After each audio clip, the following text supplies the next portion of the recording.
Well, good morning, everybody, and welcome to day 3 of IAC America's Virtual Connect. I'm Mark Cooper, and my co-host Nancy Lindham has just made the perfect entry there. Good morning, Nancy. Good morning. Day 3. This is definitely a summit, right? We've got all of these days just racking up, and it's great to see our global community. I've already checked the chat list out. We've got members from Canada, America, all over Europe, Australia, and Asia Pacific, and I think we may see a few more from Australia, Asia Pacific tomorrow, right? I hope so. Well, again, just a quick reflection on yesterday. It was another awesome day. Completely new topics, completely new presenters and panelists. They just kept it coming. The engagement was incredible. So thank you and kudos to everybody who did that. And I know equally today, we got more content, more new presenters, more new panelists. It's going to be incredible. The member moments, from the heart, love them. The babbling brooks, the gardens, the libraries, and even we had Rosa from University of North Texas just giving us that little bit of welcome from the student community there, really, really encouraging us to be there in March and make it a huge event. It was truly incredible. And let's not forget our tech team again. They were navigating with those internet gods, weren't they, yesterday? And they pulled us through and we lost no one. Although in the debrief at the end, they did say they're kind of looking forward to face-to-face again. I said, why let's stay virtual. At least we don't have to ask our audience to turn their cell phones off, right? But Nancy, give me some moments. Please. Give me some of your moments from yesterday. Let's my God. Yeah, I'd love to share with you. As I do it, I would love to hear from you with your emojis because we're getting good at those across the bottom. If those were highlights for you. But I love the inclusive menus panel and the conversation around blending inclusion and sustainability with our new safety guidelines. And oh my gosh, those menus, they look so delicious. And who is not opposed to wine with lunch? I'm in. I'm all in. Cindy and Stacy talking about adaptability, and we certainly needed that yesterday, and we were there to step up. Curiosity, hustling, being strategic, and getting in having conversations, still selling, but talking to our clients about how they're engaging their teams is just so important right now. And I love the conversation around the virtual site inspections. I mean, who knew that our spaces were a gamer's delight, right? And I love the fact that we have an opportunity to be able to show clients how we can work with our new spatial guidelines to keep people safe and feel comfort as we're bringing them back into our spaces. We could get a guest star in a moment. I just heard a loose dog. And Kate at the end, such a great tie-in with everything that Kate everything that MCA is teaching us with the branding spin. And it is time to reevaluate everything we're saying to make sure our branding message is appropriate and on point and in the language that we know speaks to our brand and its uniqueness the most. Those are my faves. Yeah, well, you're absolutely right. Well, let's get a little bit of audience engagement going today then. So emojis are already going around. That's awesome. But let's throw up a poll and let's work out. I know where I am this morning. Living the dream, 90 degrees, feeling on the beach, and I've got my short sleeves on today. But where are you all tuning in from this morning? Are you working from home or your remote office? Are you in your property, have got back to your center of gravity there in your office, or are you furloughed and soaking up all this self-development and, of course, excited to get back soon? Let's see where everybody is. Well, there are a lot that are coming in from that home office. Dogs, children, it's a community, right, in its own right. Look at that, 86%. That's an incredible number. Good to see, though, we've got some of those, people coming in from all different areas of either, their situation or their business. I hope very soon that we take away number 3 and that goes away and everybody will be back doing an awesome, awesome job. Nancy.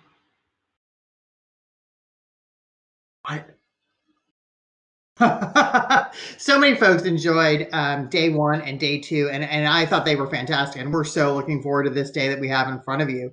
So we'd love to see you share what your biggest takeaway has been so far on social media using the hashtag down there below, IAC Connect. Share with us what you're learning, where you're learning it from, photos and quotes and inspiration that you're taking away from this time together. So that's great, and we look forward to bringing some of those in and sharing them tomorrow as well. And don't forget the Great Bake Off. You've still got a chance to do that one. It's my absolute pleasure to introduce a colleague of ours from our European chapter, Peter Alliotz, who is Vice President of Sales and Marketing for Dolce over there in Belgium, and is also part of our executive board and on our global board. Let's get some insights from Peter as to what's going on in Europe. Good afternoon to you today, Peter. Welcome, Peter.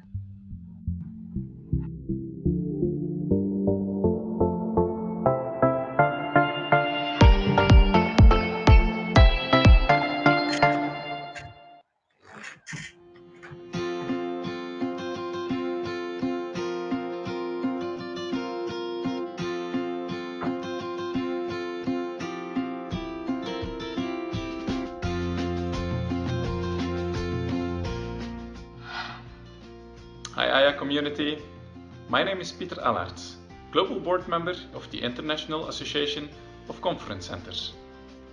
We would like to send you an encouraging message from Europe. Over the last few months, all our IACC members in Europe felt the impact of COVID-19. Most capital cities where we have IACC members are still in lockdown. Brussels, London, Paris, Copenhagen, the Netherlands and Sweden. But today I want to share a message of encouragement. I know it's not easy to go through the dark, but we need to start finding the bright spots. I would also like to say thank you to our US peers for not having cancelled the IACC Americas Connect conference, but instead transformed it to a digital event in a very short period of time. Thumbs up! Now is the time for our association to make the difference. We are in this together, but we will also get out of this together. Face-to-face meetings have not disappeared. They have just been put on hold for now. It's now time for us as members to stand up and to be as creative as possible in order to bridge the gap to live meetings again. IACC will do its utmost to support you with this. Stay strong, stay healthy, and stay optimistic. Thank you all, and I hope to see you all again in the very near future.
Hi everyone, my name is Susan Liston. I'm Vice President of Growth for Aramark and also pleased to represent all of you on the IAC America's Board of Directors. I'm wearing my New York Mets hat today in honor of baseball that I know many of us miss so much, and also to honor my fellow associates in the greater New York and Pennsylvania area who are working very hard to take care of all of our customers.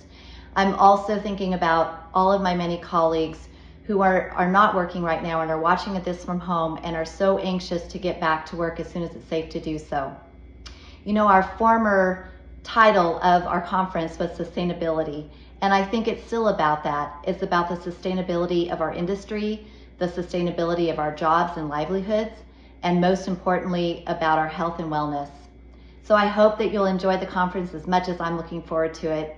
Be well. Thank you. Hi, I'm Sarah Bleibus, the General Manager of the Chauncey Hotel and Conference Center in Princeton, New Jersey. And back in March, when we were preparing to close down, we were trying to figure out what we were going to do with all the food in our walk-ins. And the immediate thing that came to mind for everyone was, let's donate to our soup kitchen.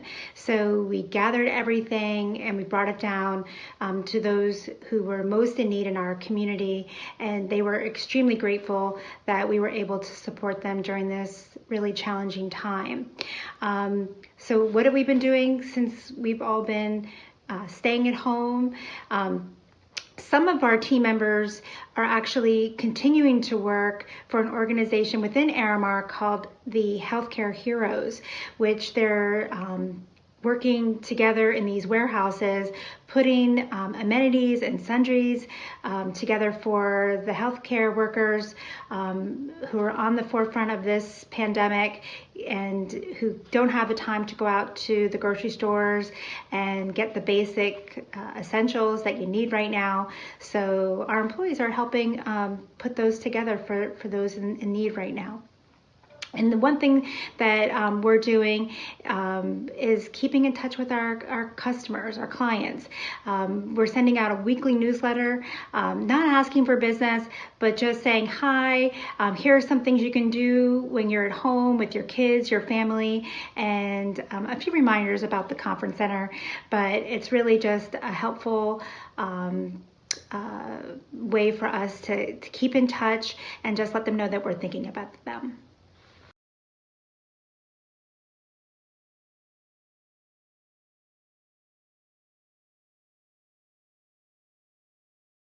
Well, thank you, Susan, as well, and Sarah, for those great insights. Now, it's my absolute pleasure always to introduce this next session, because I remember the day that the Global Innovations Workshop was born, and it was off the back of one of our post-conference interviews with an attendee, and they said to us that they come to the Americas conference, and if they go away with just one golden nugget, it's worth the investment in their membership for the year. So we said, what the heck? We can put 6 golden nuggets together in just an hour if we try really hard. And we've been running the Global Innovation Workshop for some time. Now, more than ever, it is critical that we have new ideas and we share our innovations. And this next session has got a ton of moving parts. We have got Kama Carter and Eric Brack, who are going to be facilitating. We have a number of awards, and those that have put nominations in will be coming in on camera as well. We have an esteemed panel of industry judges from our media partners. And of course, we've got 2 awards at the end as well. So we are going to have quite a ride for the next 45 minutes to an hour. So ladies and gentlemen, it's my pleasure to introduce Kama and Eric and the Global Innovation Workshop and Awards.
Good morning. Before we get Good mo- started, I wanted to start off with a toast. I know it's a little early in the morning, but channeling in my inner Oscars, thought we should follow the footsteps of our leaders. And well, since Creston is my leader, cheers to all the nominees who are with us today. We're so excited to be hosting what I think is the most thought-provoking session of IAC. As Mark said, we get so many great ideas year to year, and that's what IAC is all about, sharing with one another. We have 7 great nominations that we're about to see today, but I imagine next year we'll have even more throughout all that we're going through right now, innovative ways to get back to business and just really great things that you all are doing. Eric, what do you think for next year? What does innovation mean, or should it mean to everybody? Well, when people think innovation, they often focus on technologies. But as our nominees will show today, innovation in our industry can be so much more. Great customer service, sustainability, food and beverage, sales tactics, community responsibility, and so much more.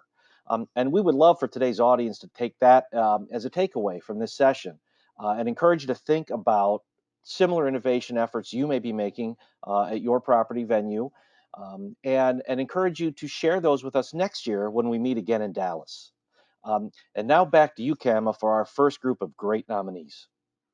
Thanks, Eric. I completely agree. There's a great Thomas Edison had a quote that I love to say, and that is, there is a way to do it better. Find it. So with that, we're about to watch 4 videos. Eric and I are going to split them up. So the first 4 nominees will be showing now. Please take notes.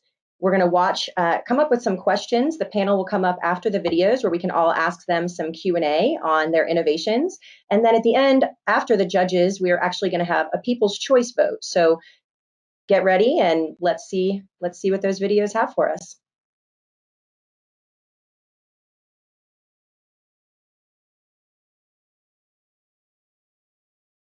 I'm not sure what time my event starts. Where's ballroom A? I need the nearest restroom. Where can we eat? Can you help me find my event? What event is this? Where's the esports arena? I need directions. Can I ship this? I have an ATM.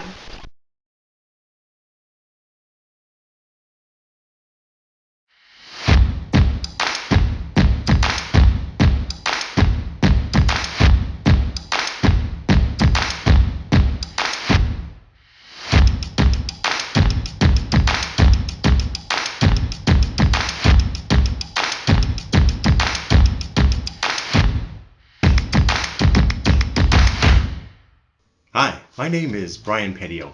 I'm the marketing manager at the UCI Conference Center, and I also manage a special team of IT developers. This isn't just any team. This is a team of some of UCI's best and brightest young and hungry students. They're from the Donald Brin School of Information and Computer Sciences and the Henry Samueli School of Engineering. We like to solve problems with software. It's what gets us out of bed in the morning. We do it for money, but it's also what we do for fun. In February, the team was recognized by the California Council for Excellence as the sole recipient of the California Team Excellence Award, a statewide honor that is also the first step that leads towards the nation's highest presidential honor for U.S. organizations. The UCI Now app is a product of the customer's voice and is provided as a free service to all of our campus guests. Students use it 24/7 to book coveted study space. The broader community uses it to find out what's going on campus. Now, there are 3 things that make this app an innovative tool for all Conference Center guests and for Conference Center employees. One is the custom API that pulls data directly from our event reservation system. Another is the virtual events feature, which was added on April 24th in response to COVID-19. The virtual events feature was quickly added to aid many now in remote learning and meeting mode. Anyone hosting an online activity or virtual event can promote their event for free. When they add their event, it's seen by thousands of UCI Now users, and it automatically appears on an accompanying virtual events mini site. The site shows a calendar of virtual events, but also how certified meeting and event planners can help facilitate large-scale meetings with special software licensing and AV support. The third thing that makes UCI Now truly innovative is the Conference Center's fully custom indoor navigation system, which we believe is the next generation in indoor and outdoor wayfinding. The team installed a network of 250 Bluetooth beacons organized into 20 indoor and 8 outdoor zones. There are 784 records of step-by-step directions. The database contains 1,738 Wayfinder photos. Users can select from 71 points of interest, and we've included an accessibility mode. It's wonderful that IACC is keeping us connected now. I've thoroughly enjoyed every IAC event I've been to. I especially value the focus on innovation. Please, feel free to connect with me or anybody at the UCI Conference Center.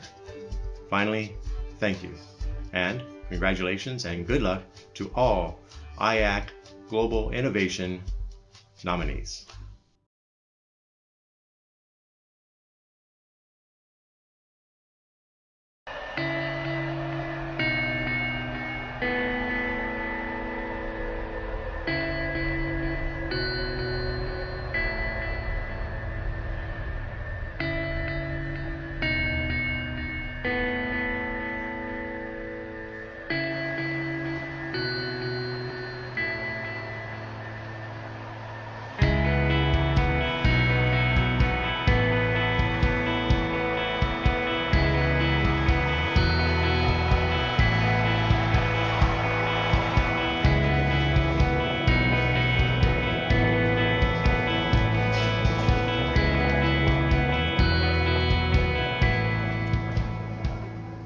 What you've just seen with us, as well as what happened at the Metro, was gestural communication.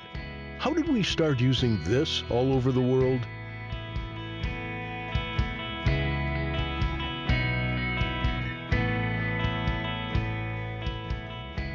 You can imagine parents having deaf children and beginning to communicate by gesturing. Perhaps it's at a workplace, communicating with a new deaf hire. Gesture can be used as a form of communication everywhere. This question led to our pursuit of and founding of the Gesture Literacy Knowledge Studio.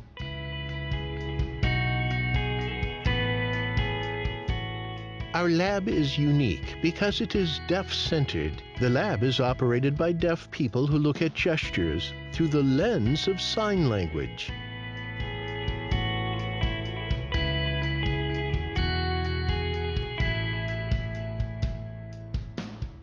The goal is not to benefit deaf and hard of hearing people, but rather all of humanity. Gestures and sign language communication involve using your body, pointing, facial expressions, acting, and gesturing. Also involved in this communication process is eye contact. Making this connection really improves communication in many ways. There are many sign language forms in the world. The root of all these languages comes down to gesturing. When you have become comfortable with gestures, you have already set the foundation. This makes it easier for you to learn sign language on top of this skill.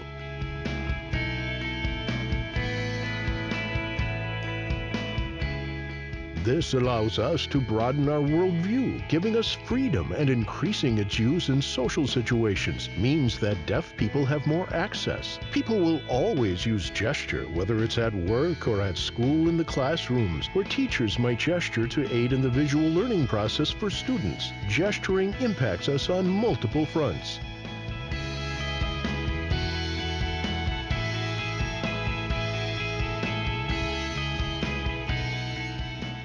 We are making practical use of this idea to make the world a better place and increase communication within our society.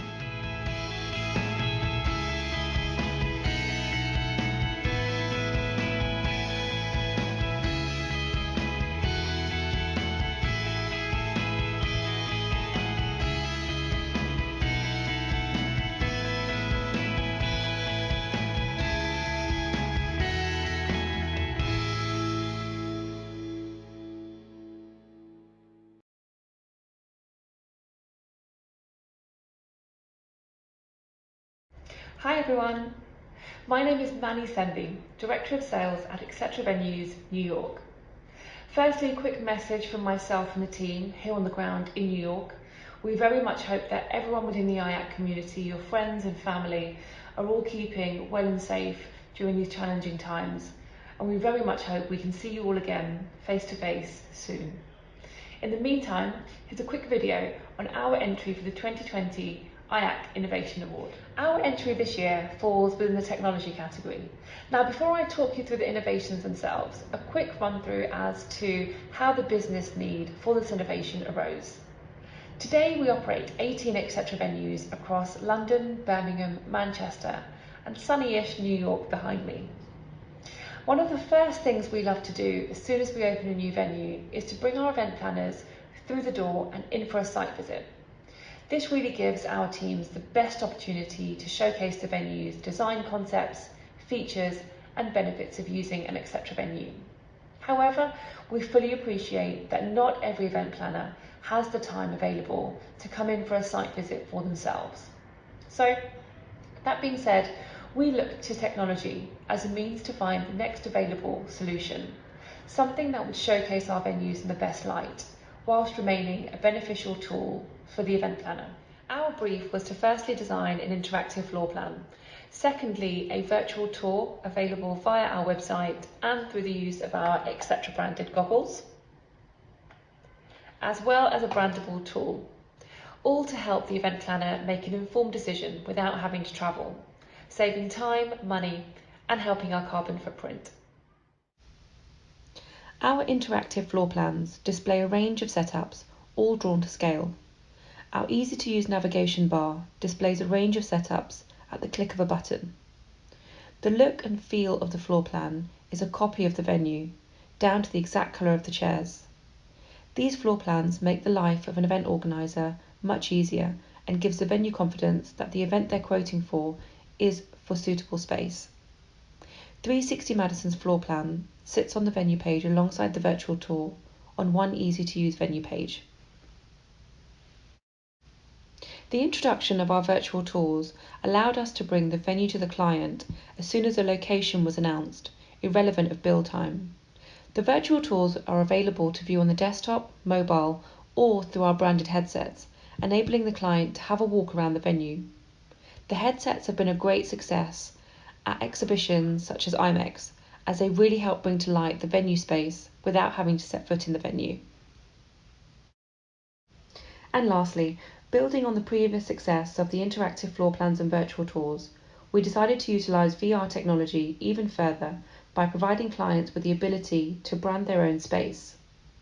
Launching later this year, clients of 360 Madison will soon be able to see how their brand can look in the venue itself, as a client's logo can be added to the tour in predetermined areas such as media walls and pillars.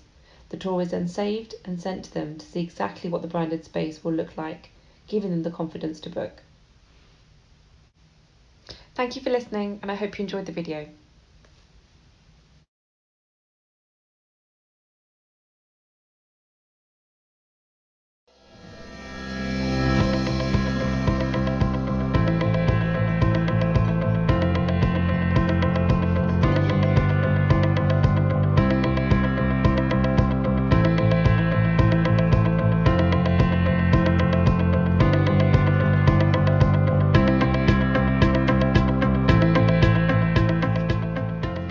My name is Megan Kidd. I'm the Creative Director in the Marketing and Communications Department of UCLA Housing and Hospitality. I'm here today to introduce the Platea Cookbook for the IACC America's Global Innovation Award submission. Platea is a Mediterranean-inspired restaurant and lounge located in the heart of the UCLA campus at the UCLA Meyer and Rennie Luskin Conference Center. It's really the town square of campus. On any given day, you can find faculty, researchers, doctors, business professionals, conference attendees, students, alumni, and staff residing in the open-air lounge, at the bar, or outside under the olive trees. We are proud and honored to present this book today, as it has been a large collaborative effort of many of our team members, from the entire team at Platea and the Luskin Conference Center to the photographers, writers, and designers who made it all happen. The Platea Cookbook is a cookbook, but it's also so much more than a cookbook. It not only shares delicious and healthy guest favorite recipes inspired by the Mediterranean, but also through its beautiful, vivid color photography, takes readers behind the kitchen doors and into the stories of the Luskin Conference Center and its commitment to sustainability and environmental stewardship through its food, LEED Platinum design, landscaping, energy use, and operations. As well, it tells the stories of its patrons, chefs, other team members, and trusted vendors. This cookbook is truly an innovation because it's a gift that keeps giving. Meeting planners can provide a keepsake to their guests or include it in promotional room packages. We've already noticed in the production of this book how it has improved the morale among the restaurant's team members and instilled a collective pride in knowing that their workplace and their work is being featured in this manner. This innovation will help us to grow our client base, which will translate into a stronger business. And that allows us to support our programs, including the Luskin Conference Center Student Music Series and financial support for student food security efforts on our campus. Increased business will also allow the Luskin Conference Center to employ and expand its staff, which includes dozens of UCLA undergraduates who are earning money to fund their education and learning lifelong skills in the hospitality industry. Overall, we are so thrilled to be able to capture and share our stories about our people, our food, and our place at Platea, the Luskin Conference Center, UCLA, and beyond. Thank you for your consideration today.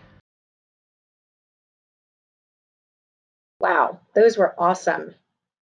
Yes. Truly fascinating. I'm amazed, truly amazed. So welcome to our innovation representatives from each venue. Hello, I see one. I think they're all joining us for some Q&A. Hello. Hi. Welcome. I was trying to think about my gestures. I do this a lot. I don't know if we have a meaning for that and what that means, Rhonda, but maybe you can tell me afterwards. Okay. So thank you guys for joining us. Truly amazing. I was smiling the entire time I was watching the videos, just thinking about the good and the goodness that each one of those innovations brings to our world and our industry. So thank you. We do have some Q&A time, so hopefully the audience was taking notes and ready to ask some questions. For UCLA, was the strong social outcomes intended at the beginning? Yes, I think, this project is really about storytelling and being able to build awareness about Platea and our conference center. So I think that storytelling was at the heart of creating a project like this. But as we began working on this project, I think more stories came out, and we realized among staff who were involved in creating the book that it had more positive outcomes that were unexpected as we began working on the book as well. It was beautiful how the entire property came together and you could see really the life cycle of what the book did for you. So great job. Next question.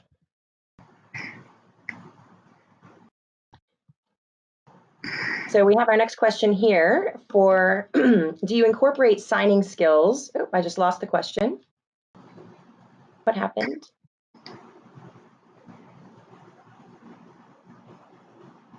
We lost that last question about signing skills and if you incorporate them into something. So I would like to go back to that.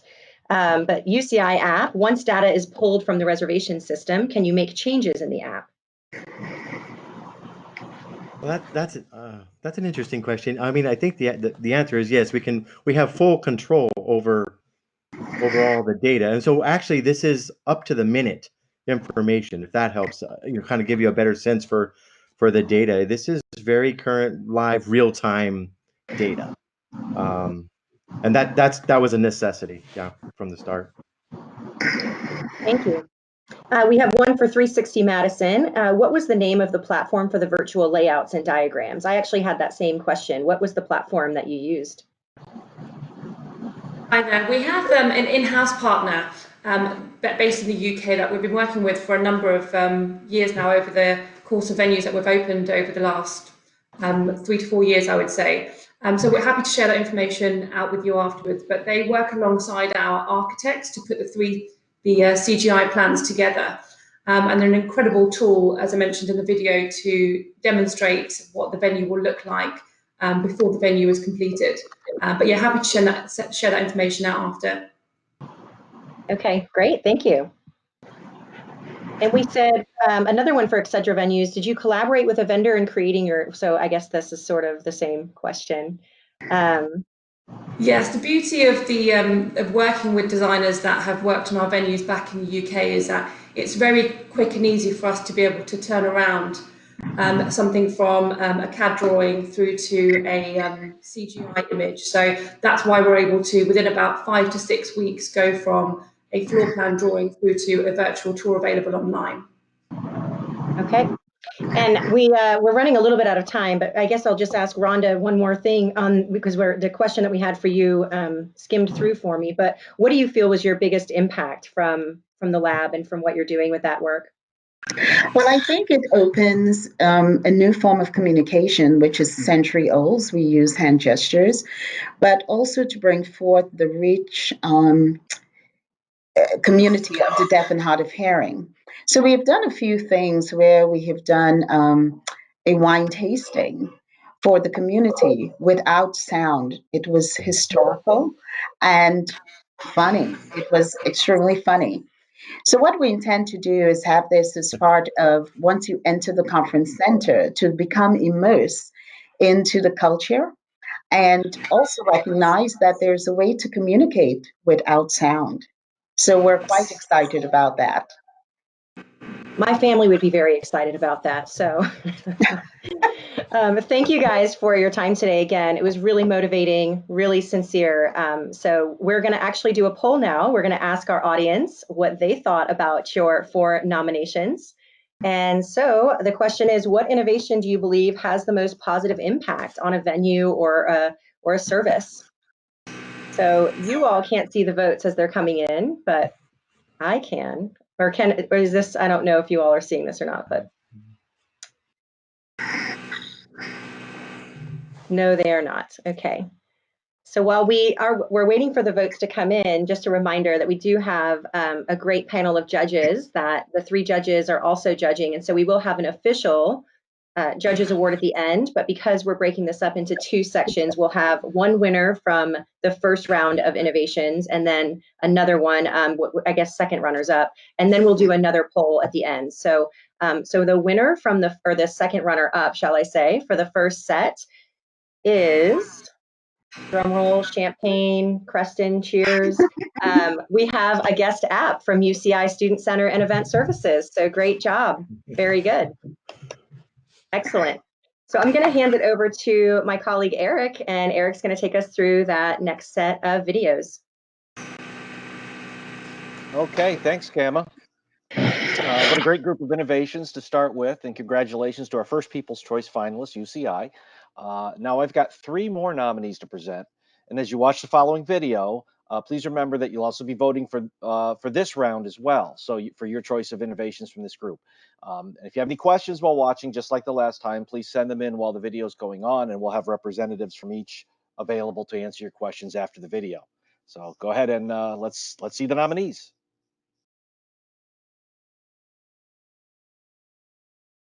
Hello and welcome to White Boston Lakes. My name is Simon McMahon. I'm the General Manager for our conference and events venues here at White Boston, and it gives me great pleasure to introduce a piece of technology that we put into our meeting room just over 12 months ago. When we refurbished our venue, we were looking at sustainability, as probably a lot of you are at the moment, as well as in the past, and how you can change things and develop them to be more environmentally friendly. And one of the key areas we looked at in our meeting rooms was our paper usage. And as well as the pads and pens on the table, one of the key areas was our flip charts. And we introduced 2 pieces to our new meeting rooms, one of which I'm going to talk to you about today, which is the Kappa digital board. Now, the Kappa board is an electronic board that requires a phone application. Now, you can use it as a standard whiteboard or flip chart, as it were, and you could take a photo. But what's impressive about it is it has a very simple application, which you can QR code into your phone, and then what happens is you get a whiteboard appear like that onto your phone. And a message from Boris Johnson. But anyway, back to the board. I'm going to put a message on. What happens is when I write on this board, it goes directly to my phone. So if we take into consideration the current state of affairs, so if we want to stay safe, we put that message onto that board, and what happens is that appears directly onto my phone.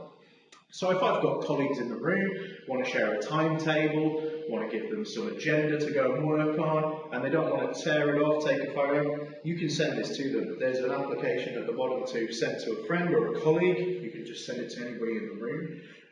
You can wipe this off. At the bottom we've got a small camera, so we can take a snap of that. That then saves onto my phone, so I can see there that that's saved. And if I click on that, I get a couple of options because I clicked it twice, so that shows me what we've done. I can then wipe it off. Don't put anything else on, so the next piece of minutes or notes or anything else that I want to put on here. So and of course I've picked a pen that's running out. But the show must go on. And I'll carry on regardless. And the message is simple. Thank you for voting for mine. And of course my app for that has disappeared. This is live. So here we go, look. Thank you for voting. Thank you ever so much. I hope to see you in 12 months in Dallas. It's been a pleasure. I'm Simon McMahon. I'll see you soon. Thank you very much.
Hi there, I'm Laura Spencer, Senior Conference Planner with Benchmark Hospitality.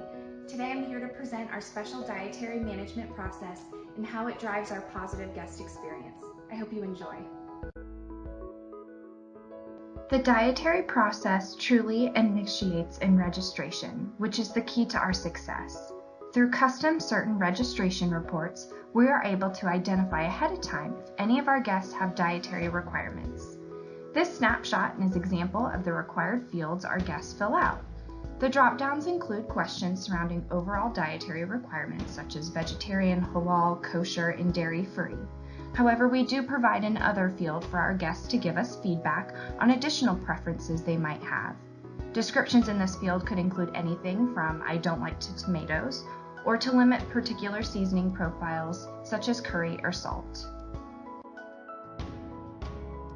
14 days out prior to the guest arrival, we extract the reports from certain registration. If any of our guests register with a special need, our culinary team will send the guest an email on how to navigate through eating at our property for the best guest experience given their specification. The reports are filtered by category, vegetarian, halal, kosher, and other, and provided to our executive chef.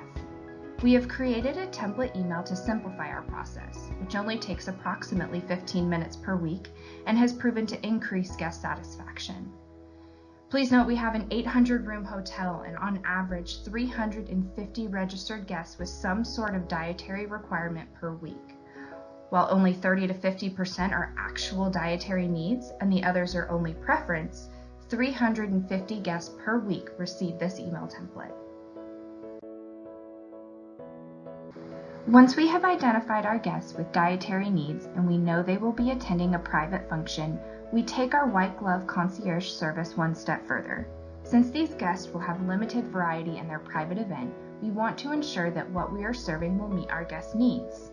Conference planners will then take the menu that will be served in their banquet and 7 days prior to arrival, email it directly to the guest, highlighting what menu items will meet their restrictions. Hey everyone, my name is Kyle Wilson and I'm a chef de cuisine with Benchmark Hospitality. Part of what makes our food and beverage experience so memorable is our ability to customize and create personalized level of service while still feeding up to 2,000 people daily. I would love to show you now how we make that magic happen with our culinary team. Much of our culinary genius comes with the menu creation phase. This is where we analyze both our historical data as well as current food trends and use them to anticipate our guests' dietary needs. In the market, our main restaurant outlet, this also means that we must create a diverse amount of selections for our interactive and customizable buffet stations. In our banquet setting, we can actually send the clients our menu selections in advance to ensure that there is an adequate amount of options for our guests. Overall, thanks to our ability to communicate and interact with our guests, we can adjust our offerings with very little notice and have now established a mindful and globally enriched culinary experience. Having the ability to create on-site labels for each of our menu items is critical to provide our guests with nutritional and dietary information at a glance. The culinary team establishes recipes for each dish, loads them into our system's nutritional software. Then, this information is formatted into one of our many customized label or display options. All of our guests who identify themselves with severe allergies during the registration process will be sent a personalized email from our executive chef prior to their arrival. We have found this opportunity of engagement provides a high level of comfort and assurance, knowing we can provide them with a safe and yet still incredible dining experience. During the arrival, guests with severe allergies are introduced to the culinary team and are in direct contact with them for the duration of their stay.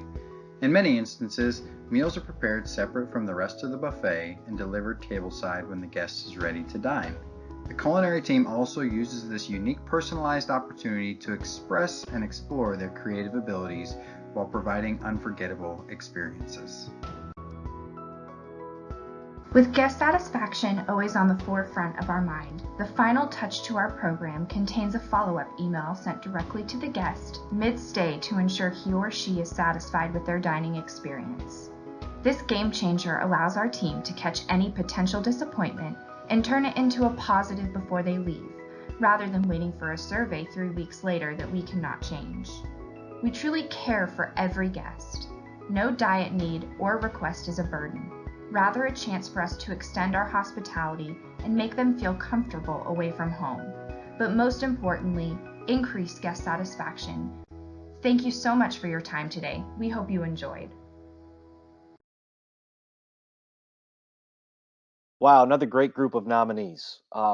So now let's welcome Simon McMahon, Hal Powell, and Brandon Smith to answer your questions about how they turn these great ideas into reality. Welcome, everyone. Hi, guys. Hello. Good morning. Okay, It's a good thing Eric is asking you the questions. I might be a little partial to some of these. Okay, let's start the poll and see. Okay, first question is: does the digital flip charts app accessible via app and browser? I say that is the digital flip charts app accessible via app and browser. Yeah, it's accessible via both and it's very easy to use. It's a case of just scanning the QR, you can load it on or you can go via a browser straight in and they're all room independent. So this one in this room won't link to the one next door, so you don't have to worry of someone else tapping in if they've used it already. Okay, awesome. Next question is for Why Boston Boards. How has the uptake on this been received for guests so far, and have you had much challenge with guests being able to use the tool easily? You mentioned it was part of your move to improve CSR. Did you weigh up the build of this device and the lifespan when weighing up compared to the use of single flip chart paper? Yeah, so just roughly, we reduced down by 80%. We have combined with the squiggle glass boards, which are behind me as well, and we reduced by 80%. Put that into context across our site, and what we did, it was probably just short of 50,000 sheets a year of flip chart paper. So we did weigh up the balance of that across both, and it was significantly increased. But it was part of a whole package of what we were doing at the venue. I hope that answered the question. That was quite a long one. Okay. Yeah, and for those of us who've had the experience of digging through dumpsters trying to find a guest flip chart paper, Yeah. I really like that. Okay. So, how does the menu solution provide a higher ROI than other solutions? Obviously, that's for our benchmark team. Brandon, I think that one's for you. So the menu solutions for us, it's helped us be able to effectively communicate with our guests, which then in the return on that is the satisfaction that we get. And really, it's all about the communication. Communicating with the guests pre-arrival, letting them know kind of what's going on. But then also, that mid-stage checkup has been a game changer for us to make sure that they're really, enjoying their stay with us. Okay. All right. It looks like Q&A mode is over. Thank you all for helping us out on this. And I guess now we're going to go to our poll, and we'll have everyone please submit your vote on these three innovations for our second semifinalist.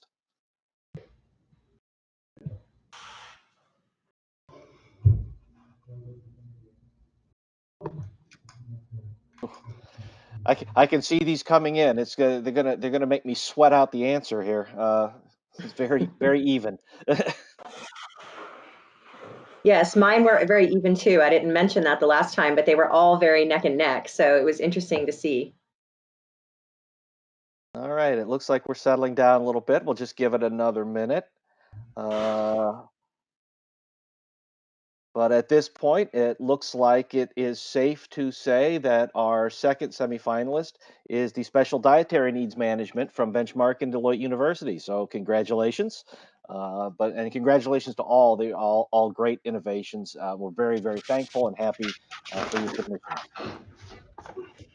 Thank you, guys. Thank you.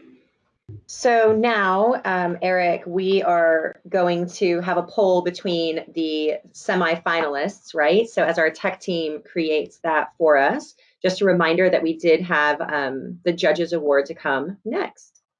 Yes, and we'd like to thank our judges from the industry and for their time and participation. So prior to this session, the judges had the opportunity to review and score each of the entries on creativity, innovation, and business impact. And Kama, I have the envelope with the winners right here. Oh, well, let me get that from you. Thanks. Wow, I get to open it. I'm so excited.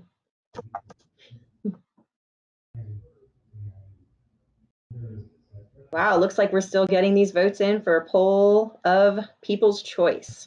Yeah, it's another close. We have entry. some laughing emojis at our envelope. Isn't that virtual thing cool? We're so clever. Okay, so while this, I think while we tabulate the People's Choice, I believe we have a video to announce the winner of the Judges Award. So when we're ready to roll that.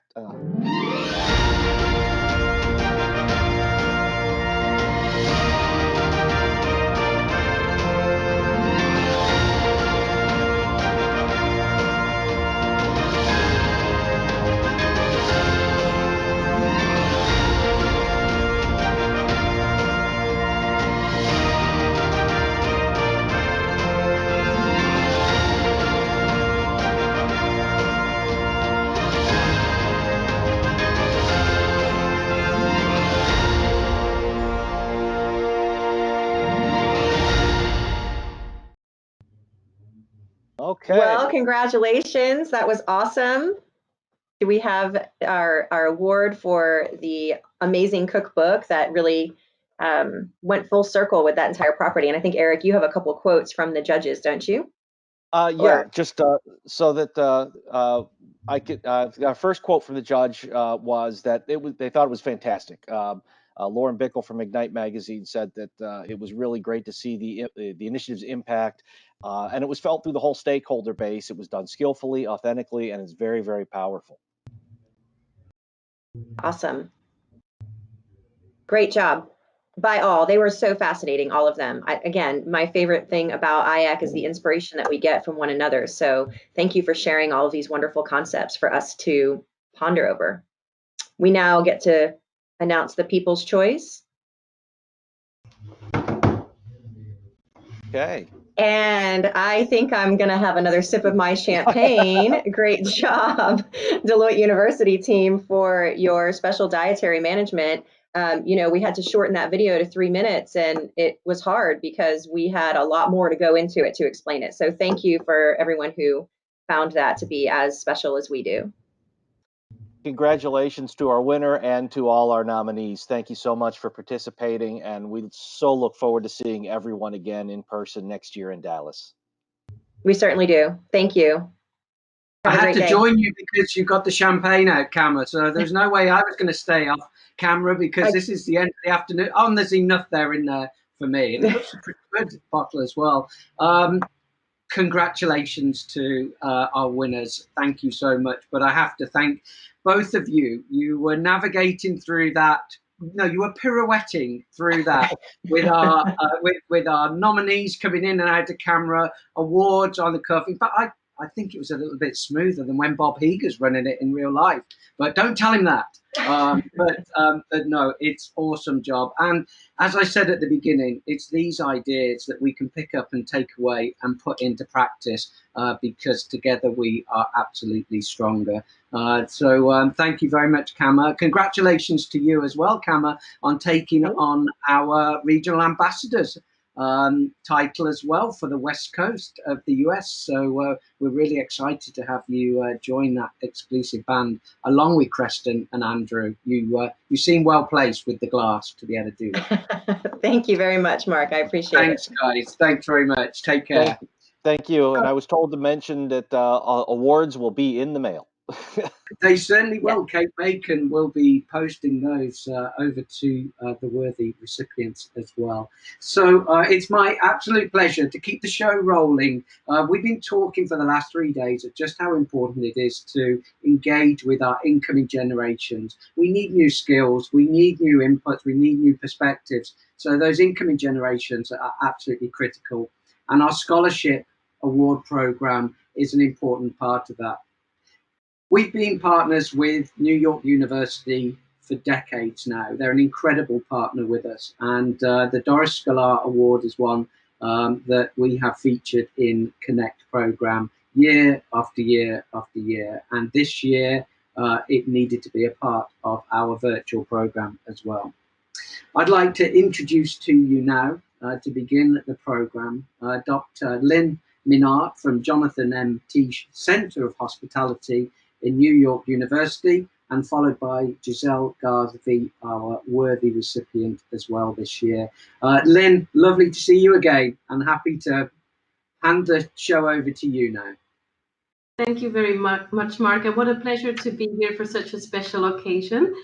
So it is my great pleasure to introduce to you the winner of the Doris Sklar Scholarship, who will receive a award in the amount of $5,000 plus registration fees to this wonderful conference. This year's recipient is Giselle Garvey. She's a junior here at NYU. She'll graduate next year with a BS in hospitality and hotel and tourism management, with a concentration in hotel development and a minor in Chinese. She's an exceptional student. She's excelled in all of her courses, and she's also very active in student life. Just recently, she was elected as the vice president for the Hospitality Business Society, which is our undergraduate student association. She's interned in some amazing places, including Delmonico's, Public, and she'll soon start her internship at Paramount Group. Ladies and gentlemen, it's my great pleasure to introduce to you the honoree of the Doris Sklar Scholarship Award, Giselle Garvey. Thank you so much, Dr. Minart, for the introduction. I don't have access to the webcam, it says, but I don't know why, but I can just speak here. So again, my name is Giselle Garvey, and I'm a student at NYU concentrating in hotel development and minoring in Mandarin Chinese. I want to thank the IACC conference as well as Doris Sklar for granting me this scholarship. For me, scholarships aren't so much about the money, but more about feeling proud to be in this industry. So when I was a student in high school, I tried to do the minimum just to get by. I didn't know what sparked my creativity, motivation, or enjoyment at the time, and I've also never felt I was a strong student until I arrived to NYU. However, once I was introduced to hospitality my senior year of high school, my whole view towards learning changed. When I arrived to NYU's School of Professional Studies, I was even more eager to expand my knowledge and go beyond just the classroom in order to be more informed and build my network. Although volunteering for events and working internship looks great on a resume, I can truly say that I use every opportunity to grow and understand more about the industry, as well as have a fun and enjoyable experience. Earning the Doris Sklar Scholarship has made me so proud of myself, and I feel that with every achievement, I've actually earned my success and the right to be in the hospitality industry. So, again, thank you so much for granting me the scholarship and for giving me more confidence to succeed and make a change in this world. Thank you, Dr. Menard. She's really much better looking than I am, so it's a shame you didn't get to see her. I know, Well, I don't know. fantastic. Oh my gosh. Thank you so much, Lynn, and congratulations, Giselle. It is well deserved, and this industry is super happy to have you in it. Welcome. Up next, we have a treat for you, Mr. Chuck Salem. Now, Chuck is the co-owner of Unique Venues, and that is North America's premier online resource for planners seeking non-chain meeting and event venues. Chuck is a highly sought-after consultant, speaker, and educator for the professional development in the hospitality industry. Now, I've had the pleasure of knowing Chuck for quite a long time, and I can tell you he is somebody who's very well known for his industry passion and a little sass on the side. So I am super thrilled to turn it over to my good friend, Chuck Salem.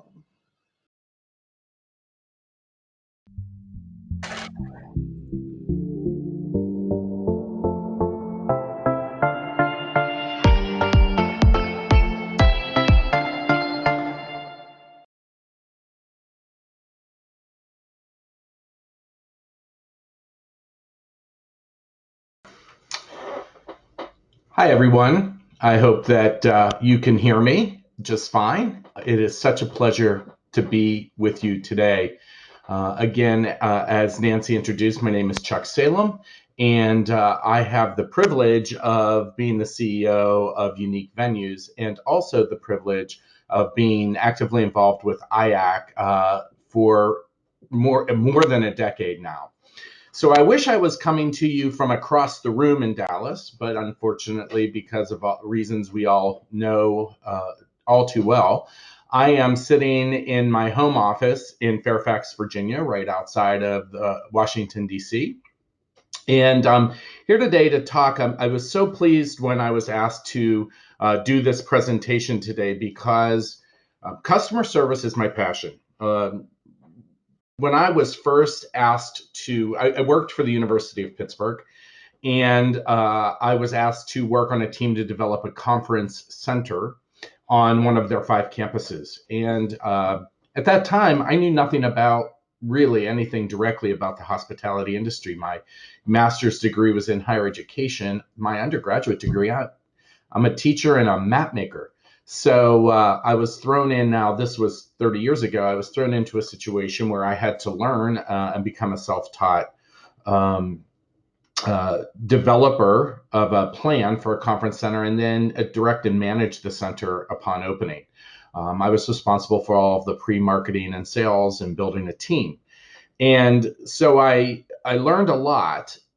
But the most important lesson I learned to understand the background of the center, I ran a center not on the Pittsburgh campus, which is in a really cool, wonderful location, but I ran one on the Johnstown, Pennsylvania location, which sat on 650 acres of woodlands, 60 miles east of Pittsburgh, not on a highway, not with a major airport, and in a city that at the time prior to opening, we had an unemployment rate of about 18% and might be thought of as the capital of all of the Rust Belt decline that was happening. So I was given a very challenging product to sell. But what I learned through my experiences is that it was service which made the difference in our success. And we were a highly successful conference center on a university campus serving over 85,000 guests a year. So, and I can really attribute it to the fact that we used customer service as our differentiating point. So it's my passion. And this session today is not about the how-tos of customer service. I'm not going to talk about those things that we might train staff on, about greeting customers with a smile and responding within so much time. That's not what this is about. This is about leadership. This is about impacting and affecting your customer service through leadership from a top-down perspective. And I'm going to go through the process of that. To be honest, this session could be a session that could be done for 2 full days and broken down and whatnot. But we're going to scratch the surface today to help you understand what a customer service philosophy and process looks like in a well-led program. So I want to lay the groundwork for today's presentation by just sharing some recent, this is data from within the last 18 months. The first statistic is that 89% is the percentage of people, or the portion of customers, who say their number one frustration is not being able to have their problem solved based on their first interaction. So I call it first contact satisfaction. 89% of people are basically saying, I want whoever I'm interacting with to be able, within reason, to have the answers for the questions that I have, and not having to say, again, within reason, I need to go find that answer out for you. So your frontline people, it's very important to be able to provide first contact satisfaction. The survey by Salesforce continues to say that 45% is the level of satisfaction for services offered via company websites. Clearly, businesses have to do more, which probably not only means more powerful online portals, but a mix of apps and social tools. Basically, what's this saying? Let's talk about it. Have you ever gone to a product website and you have one option? You have to fill out a form. People don't put their phone numbers down there. If maybe you want to learn more about that particular venue, that particular product, they don't have an About Us page. So this is basically saying that 45%, or they're saying 55% of consumers aren't necessarily satisfied with the online depiction of the product and information available, and the contact information available, and the interactive tools available to be able to know more about a product. And if you know anything about the marketing and sales funnel, engagement is one of the critical levels in the funnel. And so, and your website is basically your lifeline these days to that engagement. And so making sure that you have a web presence and a collection of social interaction and engagement tools and others that allow people to interact with you and have a customer service experience. 28%, more than 1/4 of the survey, told Accenture they feel very loyal toward the companies they do business with.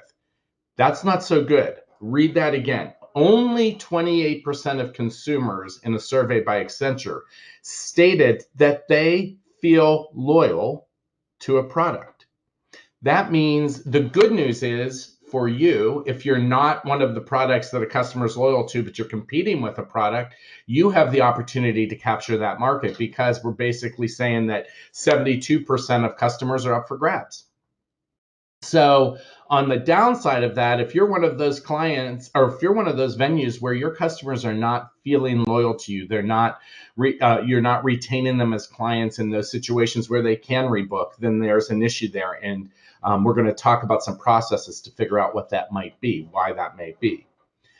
70%, 74% is the percentage of consumers who said they are prepared to share bad experiences they've had. And there are so many ways now that people can share these bad experiences.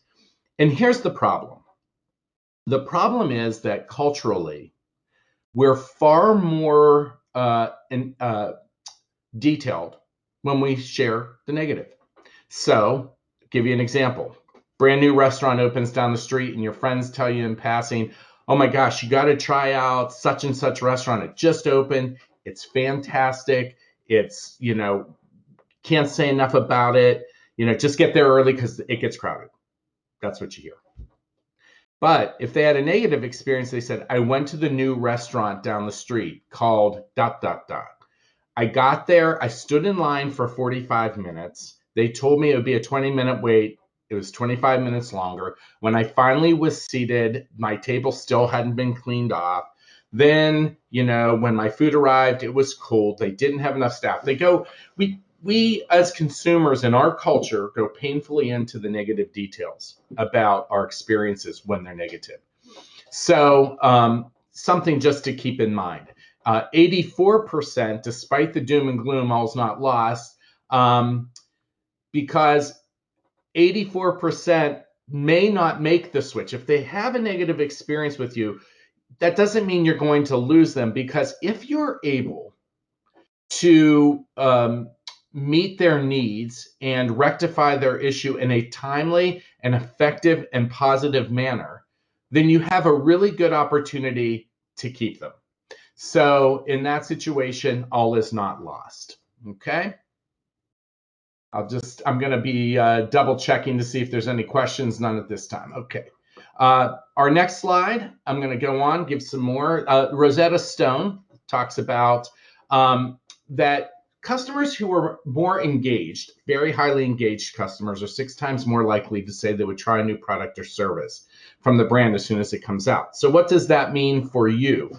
That we went back, if you go back and you talk about that whole engagement on your website and your social and all of your engagement tools, and just keeping in contact with your clients, not only when they're in the purchase process, but following up with them on surveys, checking in with them to see if there's anything you can do with them, and just being a good steward of their business, that they're going to be 6 times more likely to say to try a new product or service you may be offering at your venue. 55% right now says 55% of customers become a customer of a company because of their reputation. And we talk and people see that and they say, we're going to try that. We're going to give that. I've been talking to my meeting planners. I went to the, local MPI Potomac chapter, and I was at our event, and people were really talking about such and such a venue and what a great experience they had there. And then I met with somebody else who also had stated this had their event there, and this is really cool. I think I want to engage with this place and learn a little bit more about it. So that word of mouth is very important. Zendesk says that 75% of people would return to a company with excellent service. That closely aligns with the last fact that I shared with you before. Customers who had the best past experiences spend 140% more compared to those who had the poorest past experiences. So you can actually take a look at survey results. We're going to talk about surveying, but if you keep good survey results, there is an alignment between those groups, planners and groups, that you have highly regarded survey results from, and your ability to use that information as a catalyst to reach out to them and try to escalate their business with them, as opposed to those where you may have poor ratings or poor survey results. And so good survey information and knowing that people have had positive experiences with you, groups have had positive booking experiences and on-site experiences with you, and planning experiences with you, are more likely to be people that you can escalate business with. 89% of consumers begin doing business with a competitor following poor, that aligns with last one. And 67% of customer churn is preventable if the customer issue was resolved at the first engagement. Again, going back to the first contact satisfaction and not letting issues fester. Now, I'm going to go through these quickly. Some other trends to be aware of is the voice of the customer is very, very important. Having a multi-level approach to gaining information from customers, from surveys to focus groups, to online discussion groups, whatever it may be, and taking that information and looking for common themes, both positive and negative, provide any venue with the opportunity to be the best they can for their customers. So you want to have a multi level surveying system in place, surveying of planners, surveying of attendees, surveying in different service points, focus groups, and all of that, and really taking the voice of the customers and paying attention to what's being said consistently. Being customer centric. So, again, one of the things that we could talk about for days and days is what is the personality from a service standpoint, or what is the culture of your venue? Is your staff customer centric to the point where they overgive to the customer but sacrifice policy and procedure? Are they so policy and procedure heavy and follow so many sets of policies and guidelines within the venue of what can and can't be done that the customer is very secondary to the process of putting the widget in the Wadget? What is the culture? Is there a good balance between being both internally process focused and what needs to happen in the back of the house and what needs to happen in the daily operations of the venue, as well as being customer friendly? And is everyone customer centric, or do you segment out? These are our customer service people. They're the ones that work with customers. When I worked at the University of Pittsburgh at Johnstown's Conference Center, and this lines up closely with anything you read about the Disney culture, that the people who get the most interaction there are the custodial staff. And when I worked at the Conference Center at Pitt Johnstown, we made sure that every single person who worked within the walls of our venue were cross-trained in knowing what groups are meeting where. They were cross-trained in how to troubleshoot basic AV and technology issues, so that they didn't have to say, let me go find someone. They can take care of an issue. If they said the room is too cold, too hot, everyone on the team, from the director of the building down to every single person who worked in serving food, all knew if somebody walked up to them how to do the minimal to provide some of that first contact satisfaction. So we made sure that we were universally customer centric. Focusing on communication. So this is really about making sure that you're communicating with your customers and your clients more than just when you need them. So you need them to sign a contract. You need them to make a decision about numbers. You need them to get their guarantees in. So that's, of course, necessary communication. You're selling to them, you're marketing to them, you're trying to close the deal with them.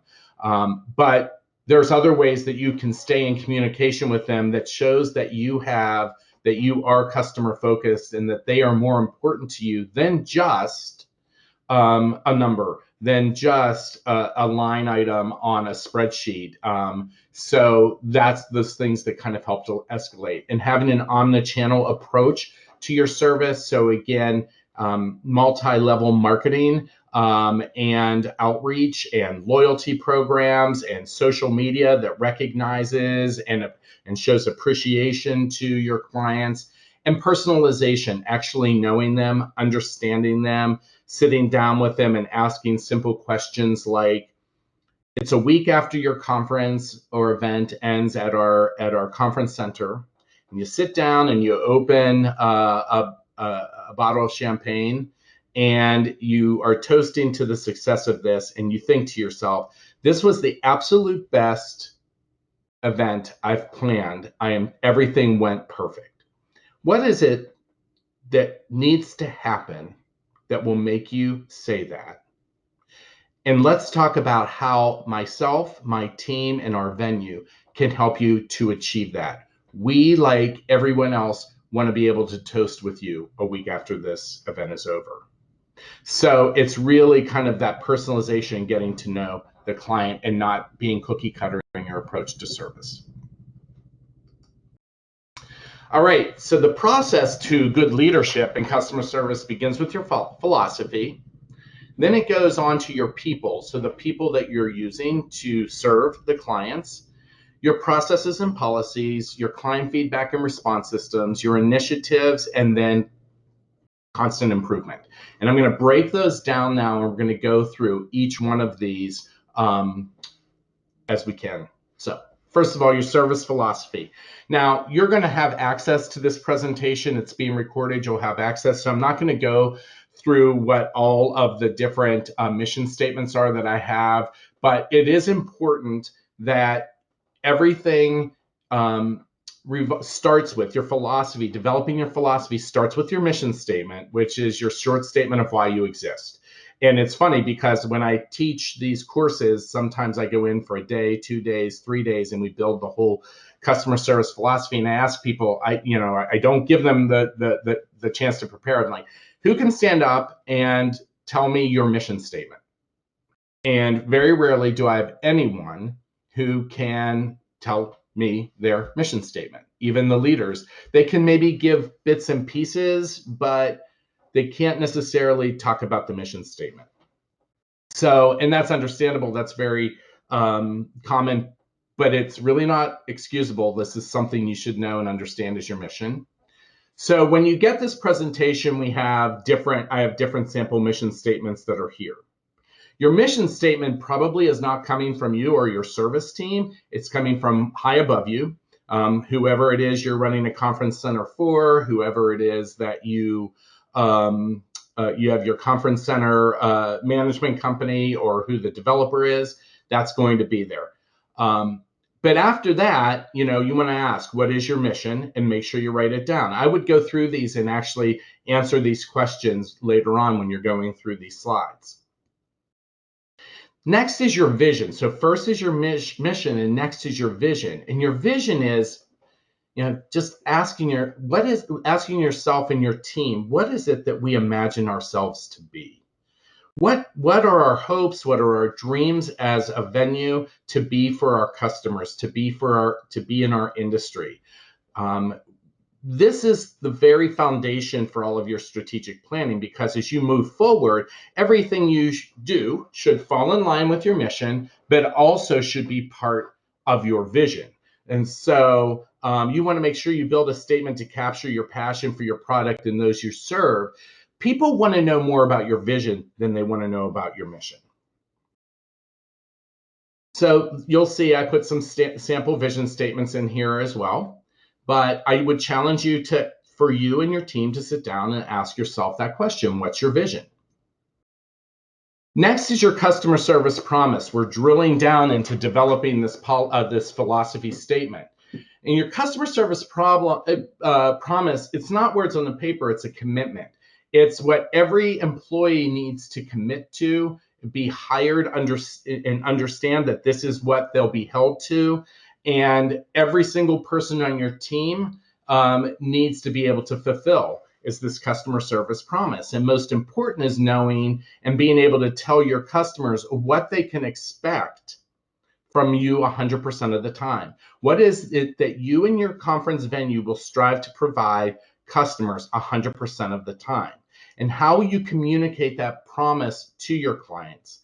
And most importantly, what happens if you break your promise?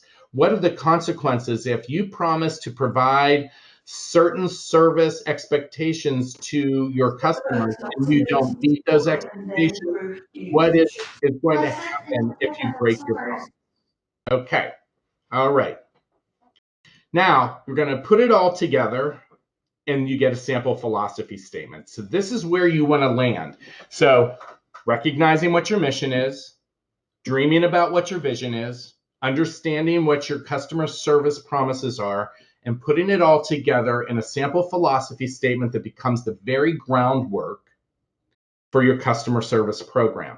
So here's an example from Furman University. They have a beautiful Yance Conference Center, and this is their philosophy. We're committed to the customers, staff, our team, and general public that we serve. To honor this commitment, we pledge to maintain the following values and standards. And they impart this information to their clients. Build the foundation of our venue on values and character. Treat customers with dignity, respect, and courtesy. Listen earnestly and objectively to the needs of the customer. Respond to customers in a timely, efficient, and responsible manner. Respond to customers with accurate and complete information. Utilize all assets available to ensure customers are satisfied with their experience. Work as a unified team to improve service and problem solving for customers, and solicit feedback from customers on improving programs and services. Okay, so this is kind of going to be, this is the foundation, or maybe you think of this as the house that the brand new house you're going to build, the new service house. This is your foundation, and without a strong foundation, nothing's going to work. But this is a strong philosophy statement. That's step one in the leadership. All right. Next, we're going to talk about the people. And the people, that means developing an empowered team to provide first contact satisfaction. I keep bringing up first contact satisfaction, but we saw statistically how important that is. Okay? So the steps to building a service-focused team include functions, hiring, training, managing, coaching, recognizing, and trapeze partners. And I'm going to break each one of these down for us now. So first of all, let's talk about the personnel. When it comes to the functions, the job descriptions, it was interesting. I worked with a conference venue in Canada, and we helped build their service philosophy with them. And when they looked at all of their job descriptions, they had noticed, so we talked about being customer centric and everybody on the team being customer centric. What we found is that only about 10% of their job descriptions had any mention of a direct evaluative customer service behavior that they needed to perform in their job. 90% of the job descriptions did not mention any specific service-related function. So if you're going to be customer-centric, every one of your job descriptions should have some expectation for each team member for service expectations. So maybe it's, maintaining a minimum survey result of, 90% in catering satisfaction, or, leading the team in achieving and maintaining an overall quality assurance score of 95% or above with all of our surveys with planners, or whatever it is. So it's very important that you look at your job descriptions and think about what the service interactions and service points are for that position, and make sure that you have actionable and evaluative behaviors listed that you can then work with your team on making sure they're achieving for your conference center.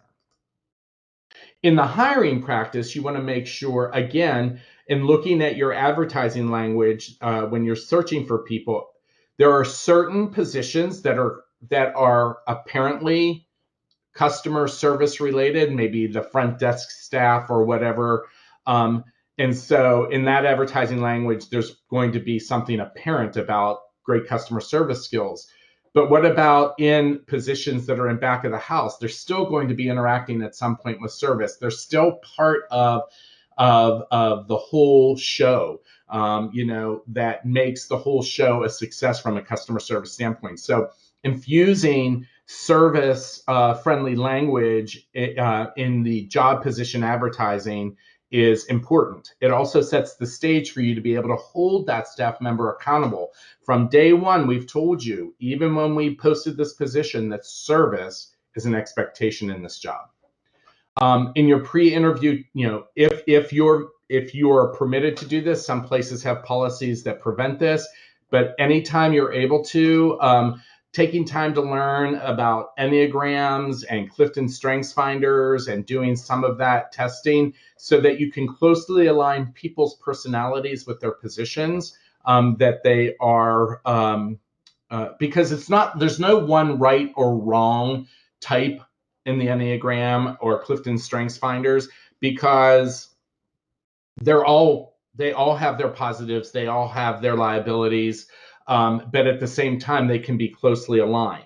So, my greatest strength is that I'm an influencer. I think when we took this, I was the only person that our trainer had ever seen where all of my strengths fell under influencer. And so that means I'm probably really good at sales, really good at training and development, but I'm not necessarily good at process, right? So just any opportunity you have to do pre-interview testing by a third party, that kind of helps to align with job descriptions is a good thing to do. Interview questions, making sure that you're asking questions that help to get to the key job function characteristics, but also asking intentional service questions, questions that will help you get to the bottom of, anybody could say something that can make you believe or think that they have the skills for the job. And I'm sure we can all think of times when we've hired people where that wasn't necessarily so. But by asking intentional questions, you can actually help to learn those things from the people you're interviewing. So here are some sample questions. I won't read all of them. Again, they'll be in the slide deck that you'll be able to access. But a couple of them would be, how do you respond when you don't know the answer to a customer's question? Give us a specific example of a noteworthy negative customer interaction you've helped to resolve to the customer's satisfaction. What was the issue? What was your role in the resolution? And how did you resolve the situation? What's the most memorable positive service experience you recall in the recent past, and what made it memorable? So this is requiring people to have to give deeply thought out responses that they're not going to be able to prepare for in advance, that they're going to have to respond to from a balanced, rational, and emotive standpoint. And those are the types of things when you have to respond from an emotive standpoint, then you learn a lot about how a person would perceive a customer interaction. So asking intentional questions is important. Once they're hired, it's very important to have a good training program in place. So all too often, businesses, whether they're conference centers or not, will do, every year we're going to do customer service training. Sometimes they do it out of a place of passion, and sometimes they do it out of a place of kind of like, I feel kind of obligated to do this. I mean, we kind of should do this. And some people do it as a filler, like we need another session. Oh yeah, how about if we do one on service? But you can see from the statistics I shared at the beginning that this is critical, right? So I recommend that you have a training program in place and trainers. So a comprehensive training, and you have in-house trainers who are able to train every new employee. The new employee shouldn't wait to learn the customer service training and expectations and how-tos for your conference center until you have that annual training. This should be part of their onboarding. They should sit down with a person designated to be the trainer, in-house trainer on your customer service program, and sit down with them as part of their onboarding and say, this is how we do it. This is what the expectations are. Anytime if you are seeing that someone is falling behind in service, when you're getting survey results, you're seeing that certain departments or certain individuals are falling short, you have an obligation to that staff member because you've laid out these expectations. You have an obligation to these staff members to help steer them in the right direction. So again, having a team of people in-house who are your trained customer service experts who can act as mentors to help guide and have them shadow these mentors and have the mentors shadow them to help them to achieve a higher level of success in customer service would be important. And it is their direct manager most likely has weekly, bi-weekly, maybe monthly or quarterly meetings with each staff member. And if there is a need to either help someone along in their service performance or applaud someone in their service performance, this should be a standard part of every meeting with their manager. So the manager should know at all times, how is my employee performing in this critical aspect of service? How are the survey results in their area? What information do I have? What have I observed? And what can I share with them to either applaud them or help them to improve? I'm going to look to see if I have any questions. None so far. I'm not sure if that's a good thing or not. So I know we're kind of going through a lot of information, so thanks for bearing with me. Make sure you're a good coach for your hired staff. Make sure you're an educator, and always provide accountability. And then reward and recognition is also really important. In surveys have been done about motivating factors in the workplace, and in these surveys, they ask the workers, the employees, to rank what's motivating in a workplace, and then they ask the employer what they perceive to be the motivating factors for their employees. And thanks for a job well done and recognition come to the top. It's not money, because the problem with money is you get a raise and you make an extra $75 a month, and it just means you go out to dinner one more time a month. It's once you eat your raise, you forget that it was there. But you never forget the fact that during the team staff meeting you were presented with a plaque, or everybody applauded something, or you sat down in your one-on-one and your supervisor says, really great job on that. Those are the things that people want to know. Or you recognize as a supervisor something, and you say to your staff, that was exemplary. Thank you for doing that. You send them an email that says the same thing. Maybe if they're having a bad day, they can reflect on it. So reward and recognition is very, very important. The third part is we don't all do everything we do in a vacuum. Most of us have what I call trapeze partners. These are contract or service employees. Maybe they're technology staff from the outside. Maybe in some cases they're catering staff. Maybe in some, whatever external contract staff you bring in, cleaning staff, whatever, at your venue, they're your trapeze partners. And what I mean by that is, if you try to envision what a trapeze performance looks like, is you run up, you climb up the steps. Not that I know from a point of actually doing this, but I've observed you go up the ladders together, you both walk to the end of the plank, and in a very well practiced, executed performance, you both jump off the plank, you grab each other's hands, and you execute a beautiful performance that make people applaud.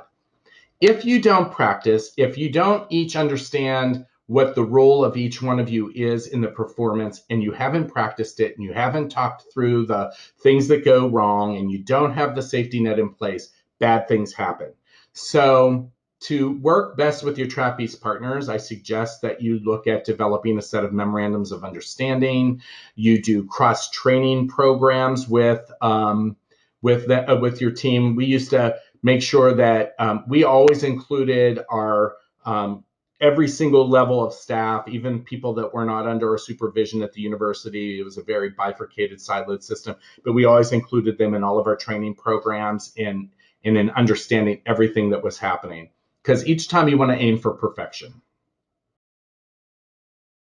Then it comes to time to deliver service. Now you've got your philosophy statement in place, you've got great hires in place, and now it's time to actually start delivering your service. And this is the whole process of taking your thoughts and ideas and bringing them to life with a variety of strategies. And one of my favorite things about when I worked at the University of Pittsburgh at Johnstown's Conference Center was that most of our great service ideas came from our frontline staff. They just observed what people wanted and needed, and the common questions and the thoughts and ideas that they were hearing and observing, and proactively coming up with great service strategies to implement. So I know this might be a little bit hard to read, but that first one says, first thing you want to do is define your current initiatives by area. What kinds of service strategies do you currently have in place? I'm talking about thought out, process-oriented service strategies that your team brings to life each and every day. Not those things that come naturally to that person that smiles and greets them, but what are some service actual strategies that may be actually brought to life every day in your place? So we had, when customers checked in, We had a team of people who would call down to the room and say, we are calling to make sure everything is great with your room. Is there anything we can answer for you? And then just reminded them about the, how to access the staff, and reminding them what the first event on their group calendar was and where it was located. That was an initiative that each and every person who checked into our center went through. Conceptualizing new initiatives by area.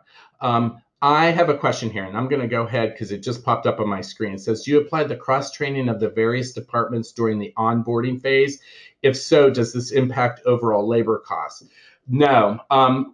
Good question. Thank you so much, Warren, for asking it. We did not do it at the onboarding because the cross-training was typically happening with people who were outside of our direct supervision.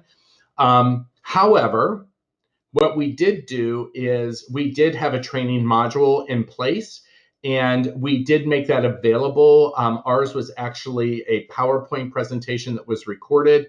And so we did share that with the supervisors in those team areas to go ahead and present, or if they wanted our team to present, and we did. But we never made it a requirement, so to speak, but it was always available for their use. So.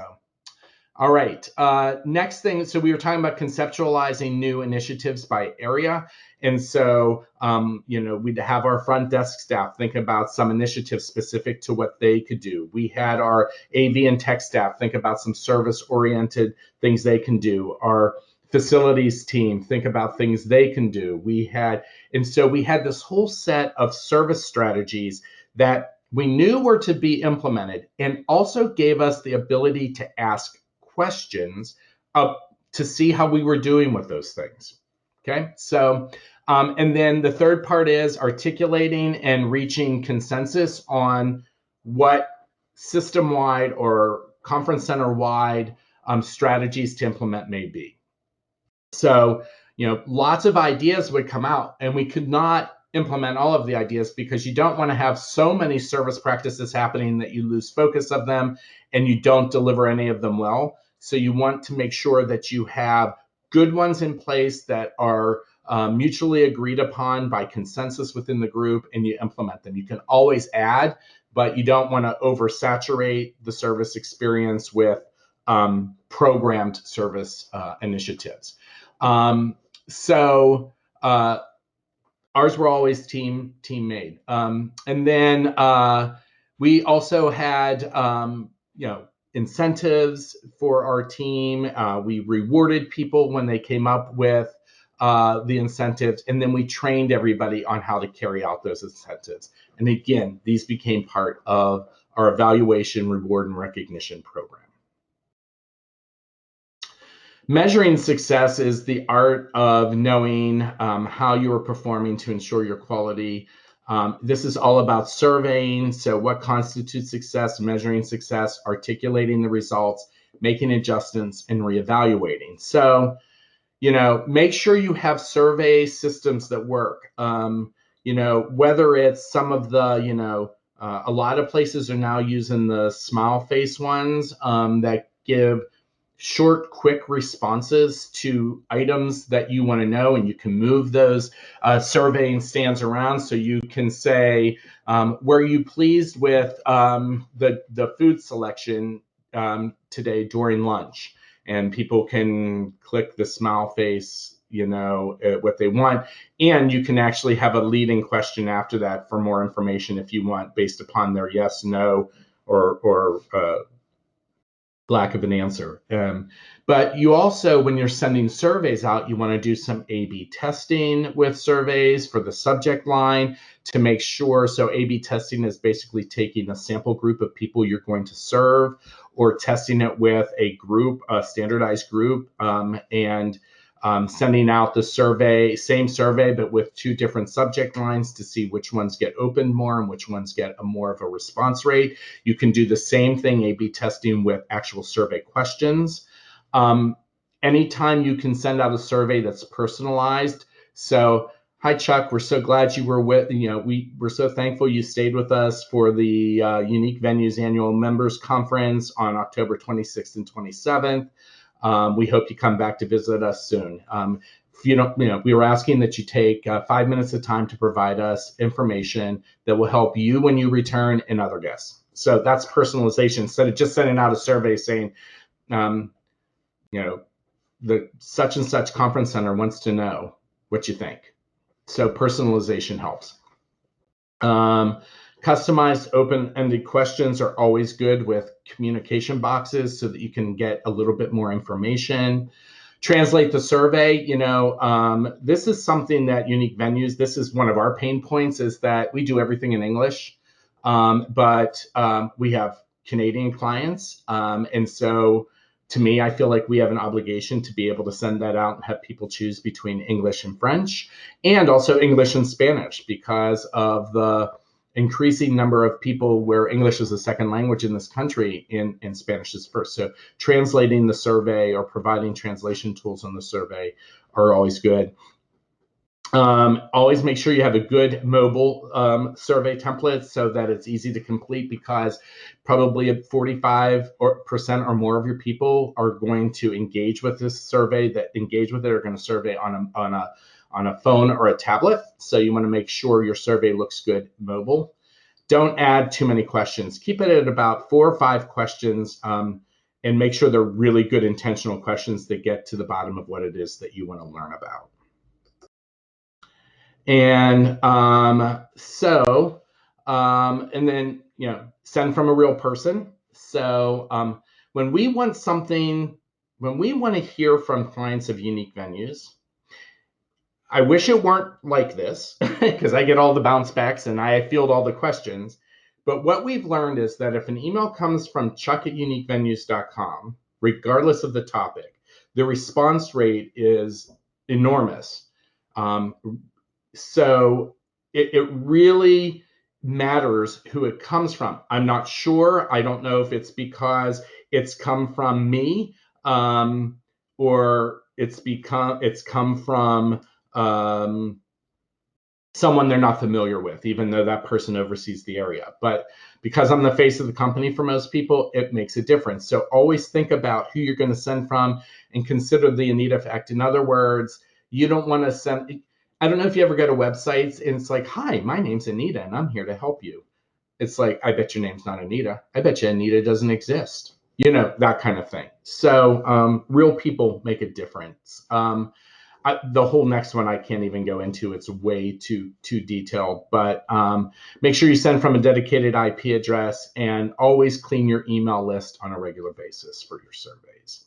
So we're starting to wind down now. I only have a couple more slides. The last thing I want to talk about from gathering information is making sure you take a deep dive into your survey results that you received and find those common themes, and then put together a focus group of people who can help you get to the bottom of the information that you've gained from the surveys.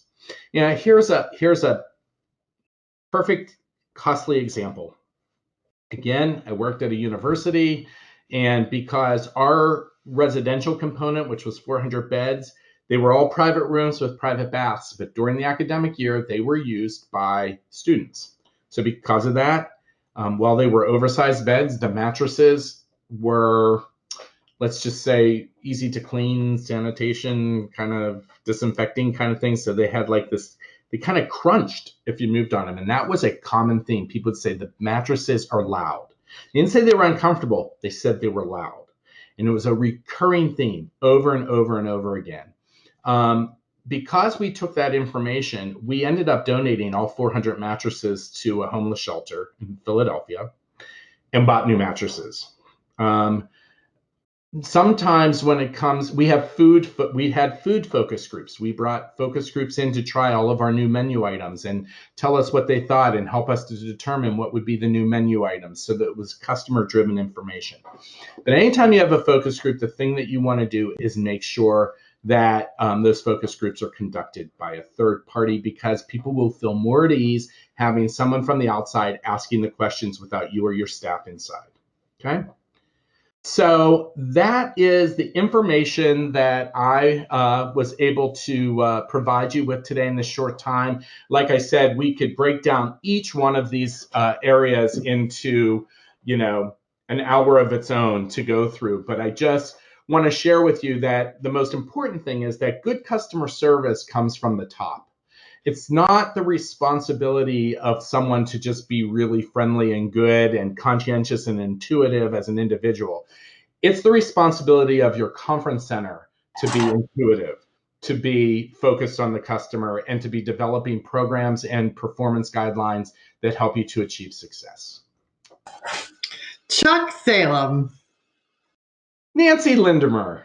How are you? I'm good. How are you? Thank you. That was fantastic. Can you what I think is so great about that presentation is knowing you and knowing your organization. I know that is how you operate your business.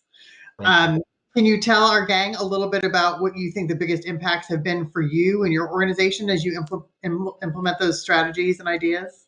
So first I want to begin answering that question by saying we really all have collectively a passion for our clients, for servicing our clients and understanding our clients. So I think anybody who knows us knows that we have deep relationships with the customers. We actually employ an entire service team. Their only job is to check in with their clients to see how they're doing and if there's anything they need from us. And they get at least 4 points of contact a year from their service member, and never to sell. It's never to sell. So we take service important. But what we realized at the beginning of this crisis is that we have an obligation to support our customers. Yeah. And we know that our number one service we provide is lead generation. But we also knew that that wasn't going to be happening. So how can we support them? So we developed a really active, deep program. We've been running 3 webinars a week, averaging about 1,200 registrants. We've opened them up to anyone who wants to attend, whether they're a venue who works with us, or we have 71,000 planners in our network and 1,100 venues. Anybody outside of that network is welcome to do it. But we also run member group therapy every week. So our member group therapy, it's a lot of fun. It's not a lot of fun. I mean, there's nothing fun right now, but it's been helpful because every week we have 25 or 30 people who get on, and we have a professional on there. So one week and sometimes we break into breakout rooms. So one might be talking about job insecurity. So they're all kind of talking in there, and we have a facilitator in there to help them through that. Another one might be talking about how do I communicate to my clients right now? So we might have somebody else facilitating discussions on, positive ways to communicate to your clients during a time like this. So we're meeting the needs that way. And the other thing we're doing is we're doing outreach to our clients to say, our philosophy is a time like now is not a time to hide under the rock. Places that do that are going to be in the shadows forever. Right. And so now is the time to reinvent yourself. And so you can't see my office, but I have this huge glass board on the wall, and it says, "Who will we become in 2021?" It's about unique venues. And it's all customer centered. What can we do and offer to our clients in 2021 that will help them be successful? I think that's fantastic. That's how we're doing it. That's how we're doing it. I love it. And I know you live the philosophy, and it is a challenging time, and we appreciate your partnership and support. Oh, I love being a part of IACC. It's a wonderful organization and great team. So awesome. Chuck, thank you. I know we're going to see you again in a little bit, so hang in there. See you soon. Terrific. Well, 2 sessions in, that means a little lunch break time. It also means time to get our OM on. So let's welcome Jill back.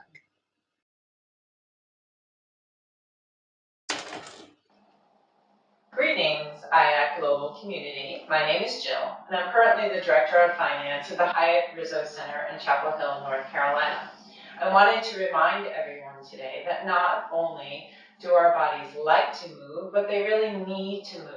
We hold stress and tension in our bodies. It is so important to make some time each day to move, to release this tightness and tension, and release any stuck energy. So I'd like to lead us in some simple stretches. If you can come to a position where you feel grounded and centered, we will link our movement with our breath. Inhaling, our arms will lift. And as we exhale, we're going to take a reach over to the right, releasing the muscles along the side body. Inhaling, coming back into center. And as we exhale, taking that lean over to the left, opening up those intercostal muscles, and inhaling, coming back into center. And then we can bend the right arm and grab onto that right elbow. Now the palm can come to the middle of the upper back, and we feel some stretch in the shoulders as well as the tricep, but no tension in the neck. We'll inhale and release the arms, and we exhale, bending the left elbow. And that right hand grabs onto the elbow, feeling the middle of the upper back with the palm on the left hand this time, rolling the shoulders back.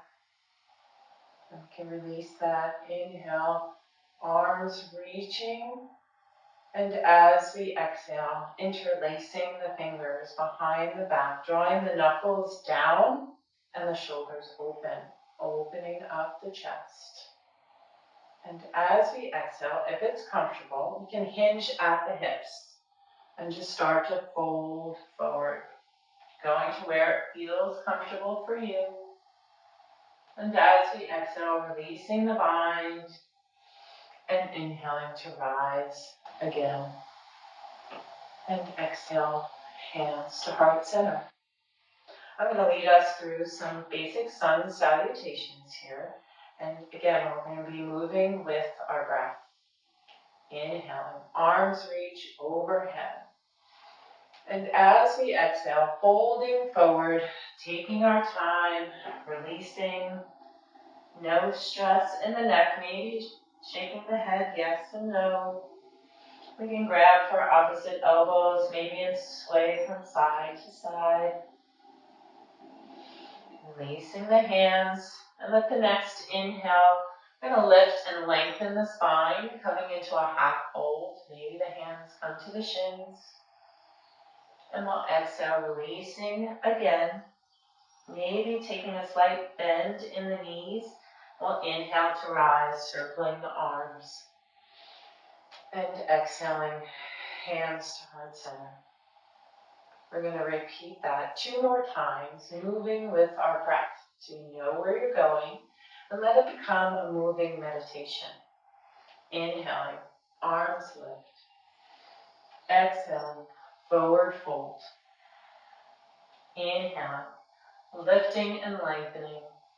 And exhale, holding. Inhale to rise. And exhale, hands to heart center. And one more time. Breathing in and breathing out.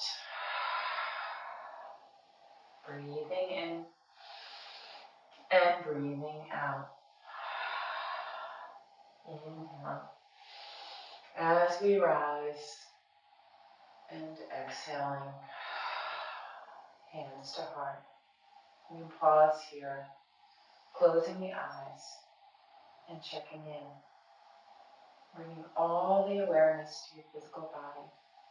Noticing any sensations, not judging, not reacting, just noticing. How does the body feel? What have we released? What have we opened up? Can we shift our awareness to our breath? Are we breathing a little heavier after that movement? Can we slow the breath? Can we quiet the breath and quiet the mind?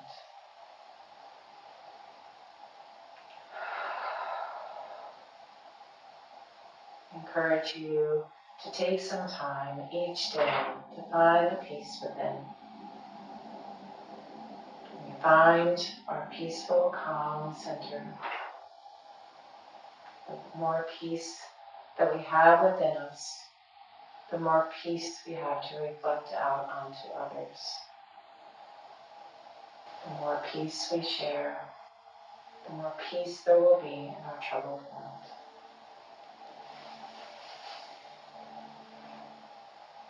Take the time, your mindful movement every day. Take care of yourselves, take care of one another, and be well. Thank you for sharing some time with me.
So patience. I think patience is the first thing that comes to mind. I mean, if someone had told me that somewhere in the future we would effectively be working from home for the better part of the last 5 to 6 weeks, I think I would have laughed.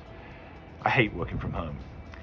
But here we are, and with the prospect of a little more to come, and maybe a hybrid version after that. So patience, and I think conviction to do the right thing and follow the science, so what we've already achieved to slow the virus isn't undone. I think along with that, flexibility, on so many fronts. I mean, I look at our sales teams, renegotiating, deferring, collaborating with our clients. Our reduced workforce that are juggling multiple responsibilities, making sure our organizations and our properties are in great shape for the rest of the team when our industry starts to return to normal. And then finally, compassion. So many of us have had to sacrifice during these times, taking reduced pay, reduced hours, or even experiencing temporary layoff. And these are challenging times, and compassion all round needs to be at the forefront. A warm video greeting, IACC family. My name is Alex Cabanas. I am the outgoing and former global president of IACC and CEO for Benchmark Global Hospitality. Here in my perfect coronavirus quarantine outfit, which is a t-shirt. Really looking forward to V-Connect and the 700 plus attendees that are associated with this event. You know, IACC has been a part of Benchmark for 30 plus years. I've been a part of IACC for 12 years and have said many times in my tenure as a board member and a participant and a volunteer that you get out of IACC what you put into it. No better time than now in the midst of crisis, in the midst of no playbook for how to think about meetings and events and conferences going forward, to be surrounded by the best minds in the business across the world. This is obviously a very different time and an unprecedented time. So the last thing that you need is to be alone. You need to be with a community. You need to be, as we have said lately, with a tribe that cares deeply about what it's like to deliver a phenomenal meeting, even in the midst of a world of social distancing. And keep in mind, this will not last, right? It will pass and we will come together again. What's going to be different? What technology might be different? What behavior patterns might advance? What new things may we have to think about in our industry? Again, what a great opportunity to be part of this community and learn and adapt and innovate.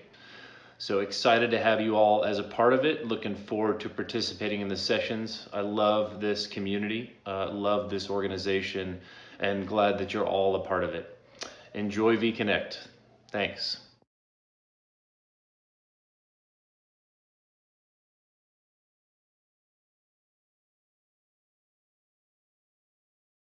Well, great to hear from Neil and Alex there, and I hope everyone enjoyed Jill's yoga session. I am still in two minds. I don't know whether I'm with Jill and yoga is my new yin and yang, or whether I'm with Cindy and email is my exercise. It's one or the other, but maybe we'll try and balance that out. So before we introduce our next speaker, I'd like to just set those emojis going again. Let's have a little bit of a competition there. I would like a thumbs up if you actually participated in Jill's yoga.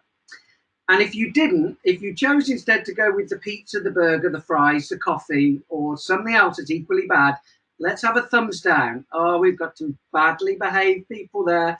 We've got some people that are crying with embarrassment. That's okay. There's always tomorrow's session. We'll be able to get in there. But I mean, I'm really impressed by the amount of people that have given us a thumbs up. So Jill, thank you so much for giving us that wonderful midway break, just to re-energize and get ourselves ready for what is undoubtedly two incredibly exciting sessions ahead of us. So now it's my great pleasure to introduce our next session. And this is the one that is your agenda. This is What's on My Mind, facilitated by Sean Anderson. And in this session, Sean has an esteemed panel that are going to be able to tackle 6 questions that have come from all the feedback that you've given us over the 3 days. And they are Tim Lukey from Sodexo. We have Andrew Hodd from Vantage Venues in Toronto. We equally have Murray Hall from Toronto, who will be with us from the BMO Conference Centre and Hotel run by Dolce Wyndham. We've got Nancy Lindemer, who you know very well, my co-pilot for this session, and she's been a great one too, from the Rizzo Conference Center in North Carolina. We've got Eric Bracht from Electro Media Design. You remember Eric from the Global Innovation Sessions, nothing regarding to, nothing that is related to wiring, electricity, acoustics and sounds that gentleman does not know. And we welcome back Chuck Salem. Chuck is going to be our last panel member and is going to join Sean Anderson. So ladies and gentlemen, I'm pleased to be able to introduce you to the next session. What's on your mind?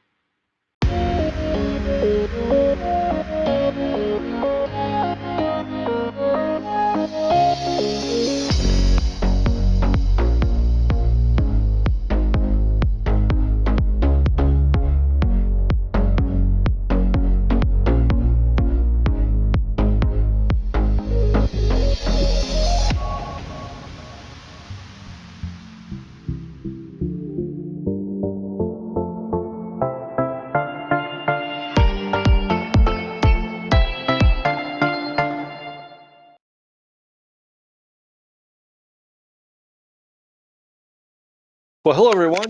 Thank you, Mark, and welcome to our session, What's on Your Mind? Already, I can tell what you're thinking. You're saying to yourself, Sean, wow, you have never looked better.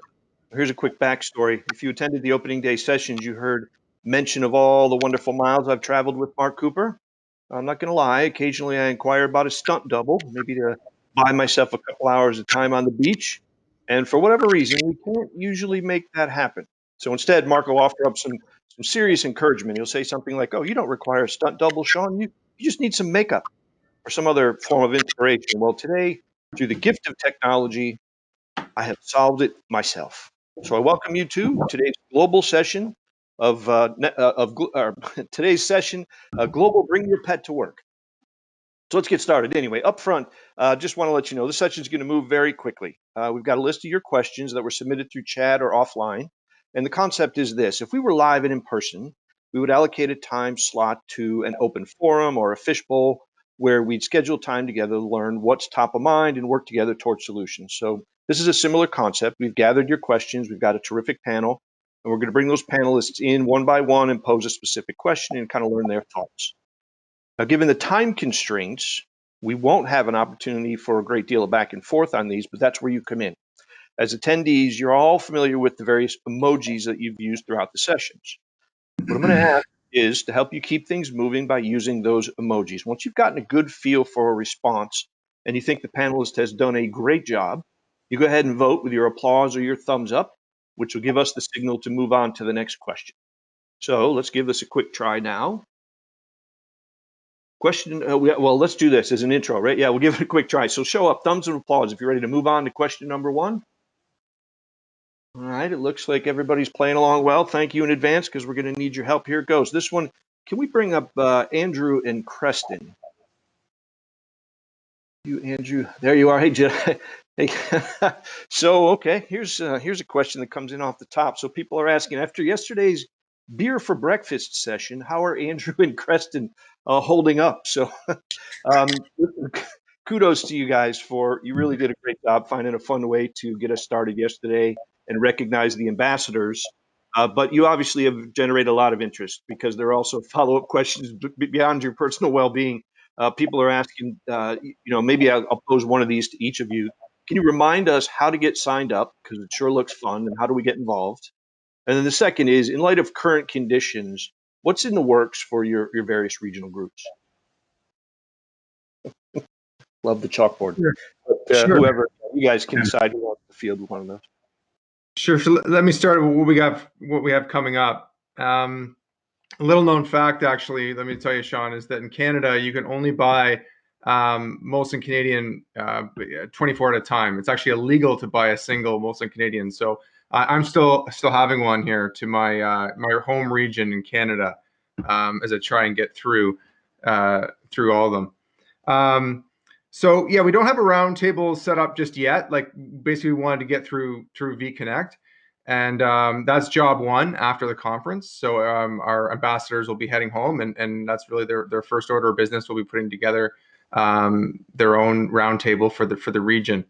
It's a great opportunity to collect ideas. We certainly encourage anyone to reach out to their ambassador and collect ideas. We have some fantastic partners that are willing to get involved, such as Master Connections and others that have offered to put together some of the topics and the training and whatnot. So we'll certainly have that on the horizon. Standing. Well, Sean, thank you for inquiring about my well-being, and I'm doing fine. I'm continuing my research, as you can probably so I'm using the ones we presented yesterday, and actually, I'm not sure how this White Claw got in here. That's garbage, but so, I do have one that I'd like to present, though. Mark mentioned that Kama Carter is our new regional ambassador for the Western U.S., and as you can tell by her previous presentation, she's a wine girl. But I have an at-large beer. It is Land Shark. This is a very cool, crisp, and light island-style lager that is brewed in Jacksonville, Florida, but distributed widely. So it is actually going to be it's going to be a featured beer at the new Margaritaville property that Benchmark is opening in July as well. So thank you. Cam. Outstanding. Well, save for the White Claw, Creston. Good save there. Well done. But hey, listen, seriously, you guys, cheers. You guys do with your teams terrific work all year long, and it's been one of the best growth opportunities really within IACC over the last couple of years is the participation in your various regional events. So obviously, you really hit a spot early in the session, or when you did your session, of interest for people, because there has been a lot of feedback about people looking to join in. So Much appreciate that. Yeah, Sean, one thing about, Andrew mentioned the regional roundtables and how to get involved with those, but the other things that our members can do is to really get to know their ambassadors and also their fellow regional members, to use them as resources throughout the year. And then once this craziness gets behind us, is to actually host an event that's live. And that can be done in Chicago, New York, and other places. Canada's tough, but so other places we can do those. Yeah, that's great, and it's a great idea. Thank you guys for all your hard work. I know you take a bit of a break here for a couple minutes to have some fun with it, but you guys put in a ton of effort all year long. Much appreciated. Thank you. Thank you, Sean. Thanks, Sean. Thanks, Yeah, Dave. guys. Thanks. We'll get a food and beverage question here. So Murray, are you available? Is Murray Hall? You may still be celebrating his recent culinary conquest, right? So congratulations on your win yesterday, the most inclusive virtual menu item contest. Thank you. You're a popular gentleman. We've got a lot of questions here about food and beverage service. And so in trying to get to the heart of what people are asking here, I think what they're trying to balance is, IX standards and points of differentiation, right? Things like continuous coffee breaks, beverage stations, creative kind of food and beverage against what are likely to be operating requirements that are driven by C19. So I wonder if we could kind of tap into your expertise, see if you have some insight. Maybe do you have any like immediate term and then even maybe just some short-term ideas to share with the venues as they're coming online? Yeah, absolutely. One of the things that we looked at doing, this is really a question that I have worked on for the last probably 6 weeks at least, trying to figure out how we're going to reopen and what the strategies are going to look like.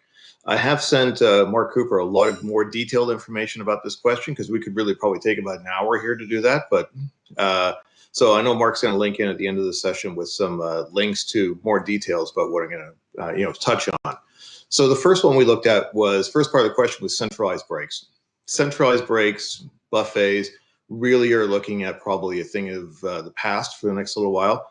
If you would have told me that we're not going to have a buffet in January of this year, I probably would have called you crazy as well. But now this is the moment we're in. So this gives us some sort of opportunity, though, of really personalizing the break areas. So from my standpoint, we're looking at shutting down the centralized break stations, putting out more quality offer versus a quantity offer, but having that maybe stationed outside of each individual. So I'm going to back up a little bit here because one thing is we're looking at doing is a contact-free service and also a limited contact service as well. So really kind of going into what people's anxiety levels could be returning back to a meeting space. So getting back to the breaks, looking at food products that are going to be labeled, individually wrapped. Going back to Tracy's session about allergens, labeling is going to be key of having people know what's in that homemade power bar that you're making. Having a variety of drink areas. One of the things we are looking at doing is looking at a mobile station that we can actually wheel our espresso machine, coffee machine down the hallway and create espressos, cappuccinos for people in the morning as well. And also drip coffee too. So it's really about reducing the contact points that we want to have the customers feel. And I know there's been a lot of stuff about even getting into elevators and things. So if we can look at that broad scope from food and beverage side and take that and say, okay, what can we come up with to really reduce that contact? Really have food that is great tasting, looking good, that is going to be available for the customer, but something that's not going to also break the bank as well too. So the next thing when it comes down to, so beverages as well, just one more piece on that is unfortunately, I feel we are going to have to go back to cans, plastic bottles, single-use items. I know at our property, we took great steps to reduce plastic bottles. We are going to have to go back to some sort of form of that, I think, in the short term, but I think we can definitely wean off the customers out of that a little bit further on down the road as comfort levels increase. So break-wise as well, I found there are some unique packaging out there. I mean, really look at the compostable packaging, cornstarch cutlery, bamboo. What else we got out there? There's sugar cane out there. There's palm leaf. There's some really great options there. But we are going to have to give the customer a choice. What are they going to look at and say, is that customer going to be happy with a compostable cup? Or are they fine with ceramic? Are they going to be comfortable with a sugarcane plate that they want to have their food on? Or is ceramic going to be fine as well too? So we're going to have to ask a lot of questions. Communication is going to be very, very key on making sure that we're exceeding the customer's expectations in these times, because we're going to be in a buyer's market. We're all going to be competing for the customers going out there, and we're going to be looking at what the best steps we can to communicate with them and give the expectations of what we're going to be working with and how we're going to be delivering those food and beverage services. So I mean, it's a big thing. The one thing I'm looking at from a food and beverage side, as a chef side, is really getting rid of the top 3 allergens, top 3 dietary requests. And that may change for your area depending where you are. For me, it's gluten-free, dairy-free, vegan. So if I can make a gluten-free, dairy-free, vegan muffin, power bar, snack item, and have that served to everybody, then that really breaks down the barriers of having to individualize those special meals, because those people are still going to be here. The dietary requests, the allergies, the dietary preferences are still coming to our properties. So I'm trying to look at different creative ways so I can look at really bringing those together and reducing that amount of work, extra work that my kitchen team is going to have to deliver on, because we are probably going to be in a reduced staff environment as well too. So really looking at how I can bring that all together. So I believe that's about my 5 minutes. I think it sounds like you nailed it. If you a couple questions come up. If you, Sorry. yeah, I do have an observation. So you made a comment there about being a a buyer's market, and I mean, I think you see the responses that we're getting here. I think what people must really love about this is, I think you're challenging everybody. I don't know if you have a couple other ideas along these lines, but you're really challenging people, I think, to be creative, and that's kind of the normal IAC mindset, right? Not necessarily to think, how do I crawl into undercover situation and reduce, but you're saying, no, the right answer here is to innovate, right? And so, Absolutely. yeah, Innovation key. yeah, I Right. think you have a couple of maybe tasty morsels you want to leave on anybody's mind that you might see on the new wave break station. The new wave break station. Actually, I was just working on some ideas yesterday, honestly. And the thing I'm focusing on right now is vegan, gluten-free, dairy-free. Everybody can get behind, even if it's one day or it's 2 or 3 days, depending on what your pattern looks like at your properties and what your guest day is going to be or the meeting stay is going to be. Most meat eaters, if not all, could get behind having a steamed edamame bean with smoked sea salt as their snack for a PM break. They can get behind, a vegan English muffin sandwich for breakfast. So there's different things that we can really leverage this, and we can leverage as a chef. I'm leveraging the healthiness, I'm leveraging the vegan, I'm leveraging plant forward, and I'm really pushing that to the forefront because that does encompass everybody. It includes everybody. So it really can break down a lot of barriers. It also makes my life a lot easier in the kitchen because I'm not probably going to have 10 people in there. I might have 5 in there. Just basically, we all have small kitchens. So if we're still doing 6 feet, 5 feet social distancing, it's going to be hard to walk around that kitchen and deliver these products as well. So from a cost standpoint, I'm also looking at that. And also what we can use to cross-utilize products. I was actually in Philadelphia earlier on this year, and I was chatting with Nestle and their corporate chef there, Felix. And Nestle's coming up with some very innovative ideas that is going to come out to the market for chefs. We can use these ideas. We can use some of these products to really kind of, streamline the food cost, deliver a great customer. But the main thing I'm looking at is when people are coming back, the buyers are coming back, we're going to have to keep our prices very flexible and very competitive. And we can't start throwing a lot of high cost into these things. So I'm looking at that from a cost standpoint, from a food standpoint, and a plant forward standpoint. Yeah, that's amazing stuff, Murray. That's just great. Thanks for all you do. I mean, you're an incredible resource for us. And again, as the questions came through, things directed at food and beverage and at you in particular were very, very high on the list. So thank you. We have to move on, unfortunately, in the interest of time, but we could probably dedicate a 2-hour show just to this, Murray. So well done. Thank you very much. Sorry. All right. Thank you. No, that's good stuff. All right, so let's move on to is Nancy, are you available? Can we pick your brain for something here a minute? I am available today. There she is. Yeah, I had a hunch you might be. So, so listen, I think this question really is best suited for you. It's a bit of a broad brush, but we're trying to pull a lot of related ideas kind of into a single question. So, what people are asking is, how do I make something like this work? And what they're talking about is this kind of hybrid virtual element that we've seen over the last few days. I know that was a goal for the Americas conference. There were a Yeah. handful, right? Was get people a chance to connect. I think you check that box. I think you'll be the judge, but it seems. Make sure the content is good and timely. My hunch is you're going to check that box as well. What did you take away from these last few days that you would say, has been absolutely awesome? And then what would you recommend to venues as they look to incorporate this into their face-to-face solution? What would you recommend they be mindful of in putting in a hybrid piece?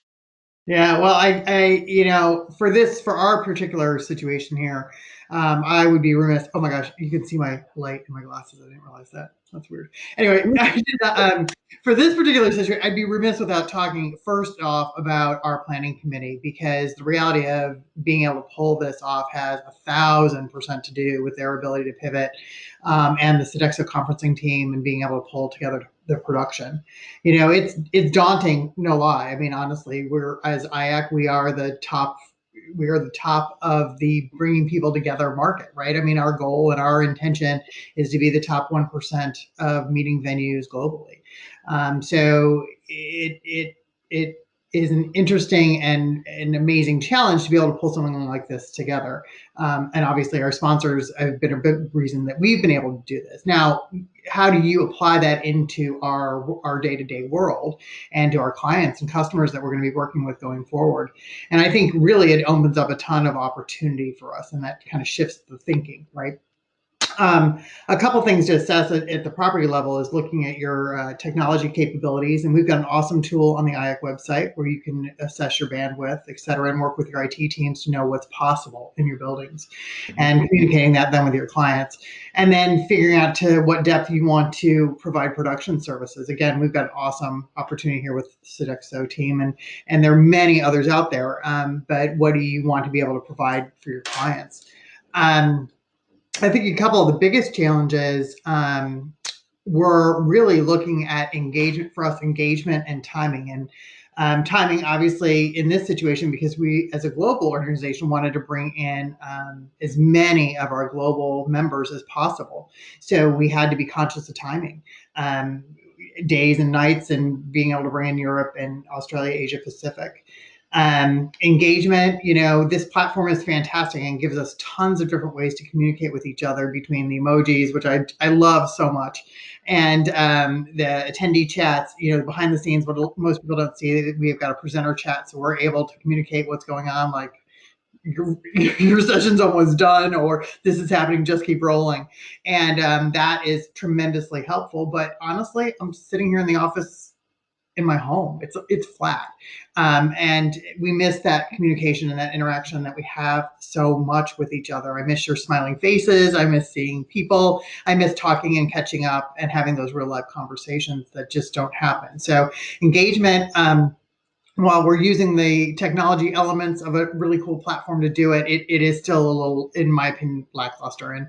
And it's the reason why I believe that in-person events won't go away. Plus, the reality of it is let's face it, distractions are real, right?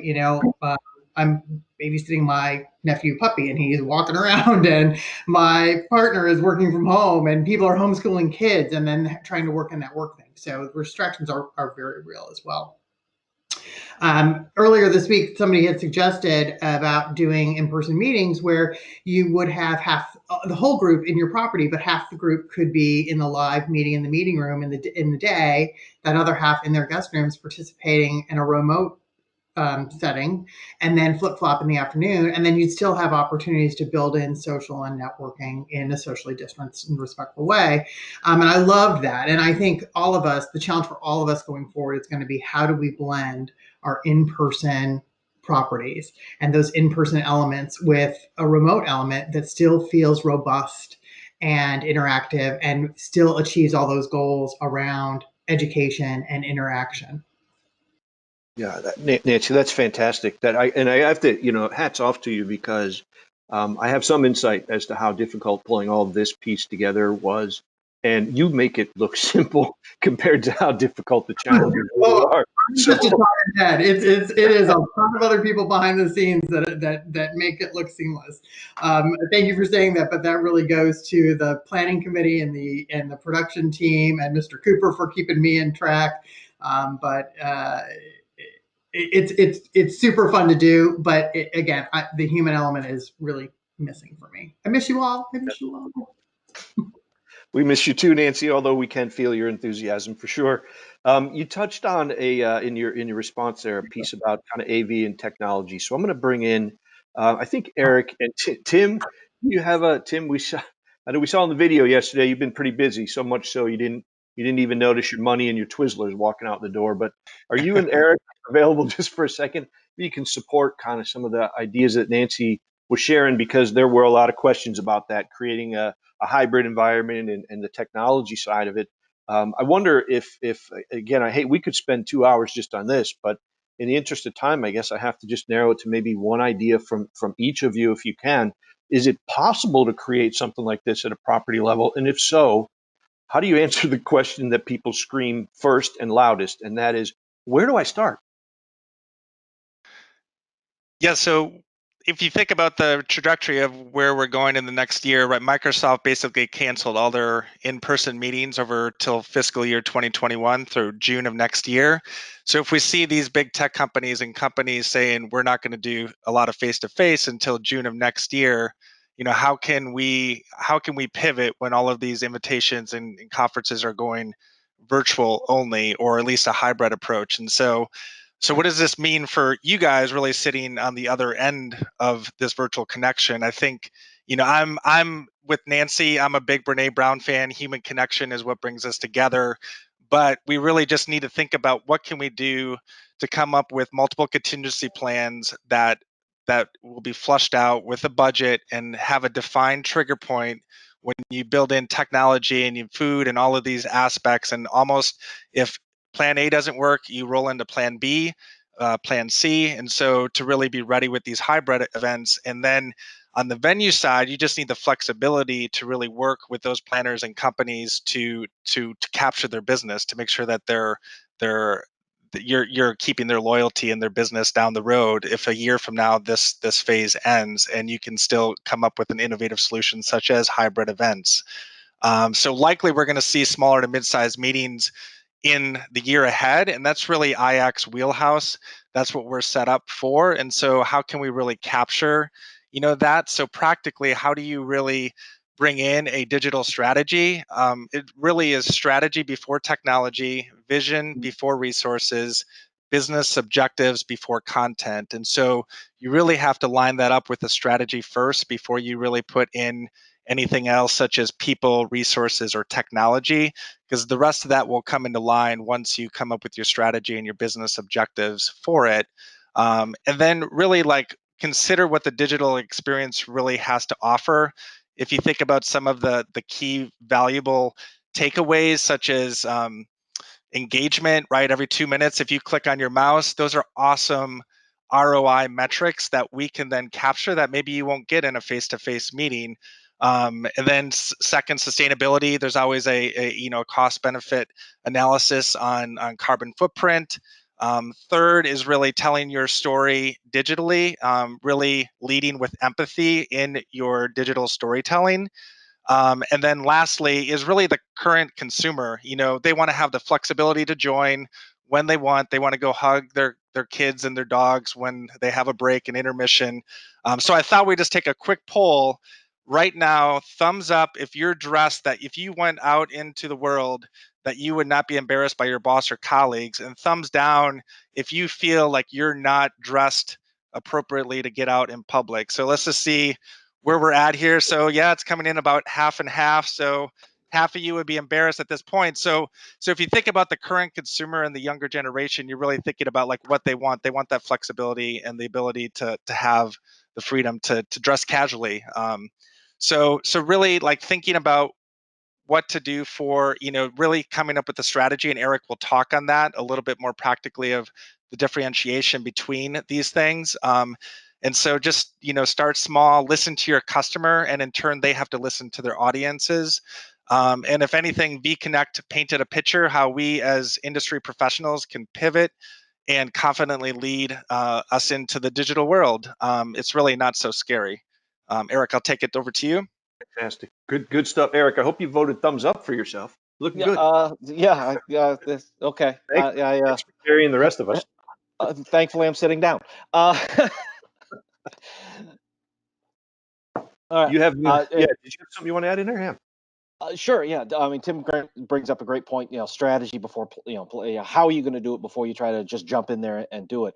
One of the things we have to realize is, what's the first thing you can do? The first thing you can do is plan, because this is going to be a reality. Our world has changed.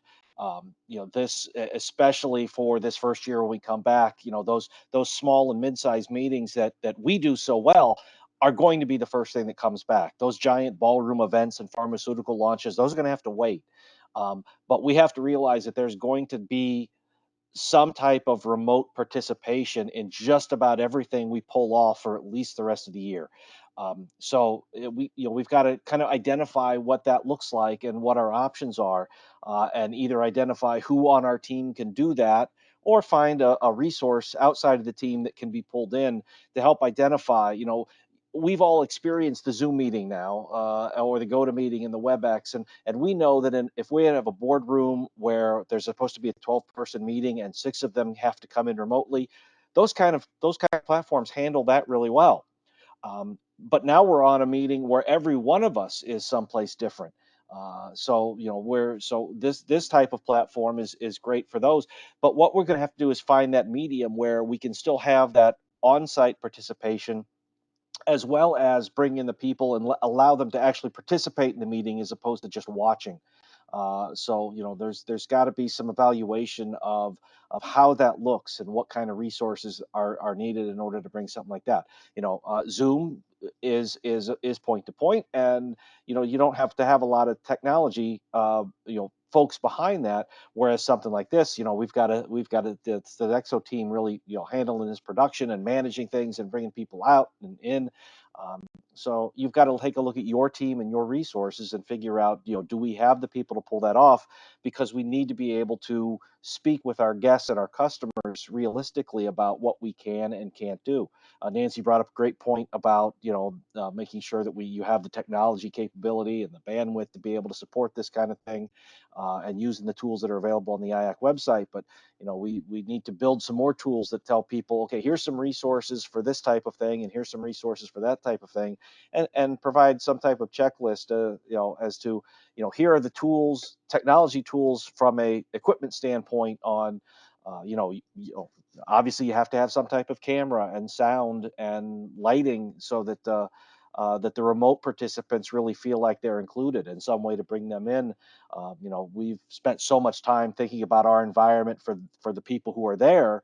Now we've got to do a little bit of thinking for, okay, well, what kind of experience are the people who aren't here going to have, and be able to control that type of experience, or at least make sure that there's something. And a great example are the things that happen during the breaks. While the people on site are off getting their coffee or their juice or their snacks, there should be something that keeps the people who are remote involved. And those are all the kinds of things to think through and work with our guests when they come in and say, can you help me make this a virtual event?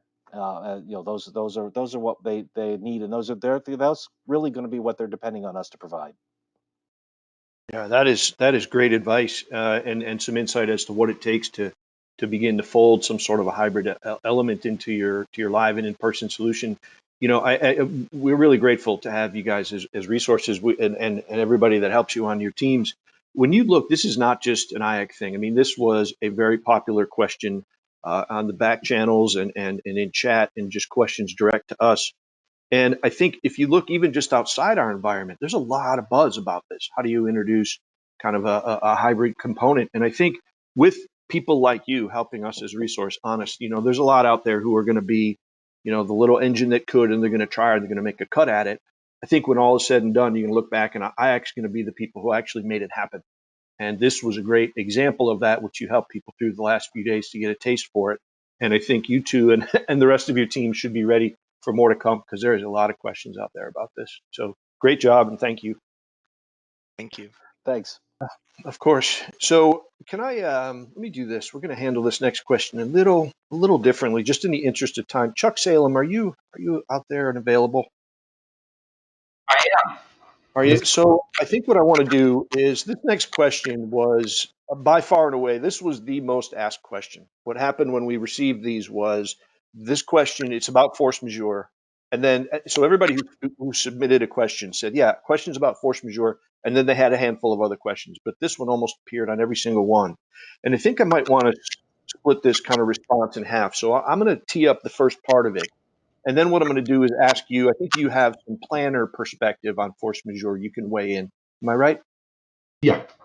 Okay, so I'm gonna call to you here. Just let me set it up on the first side of this, and then we'll transition to Chuck. So as I mentioned, this is a very popular question, and in the interest of time, we're going to have to cut the response here short, and I'm just going to cut right to the heart of it. I think at the end of the day, you know that if there was, as an IAC member, and the some 1,100 people that we have registered and attending this, you know that if there was a broad resource of legal professionals who are willing to sit in and weigh in on an opinion with us on a panel, we would do that in a heartbeat. I think our track record there is very, very good.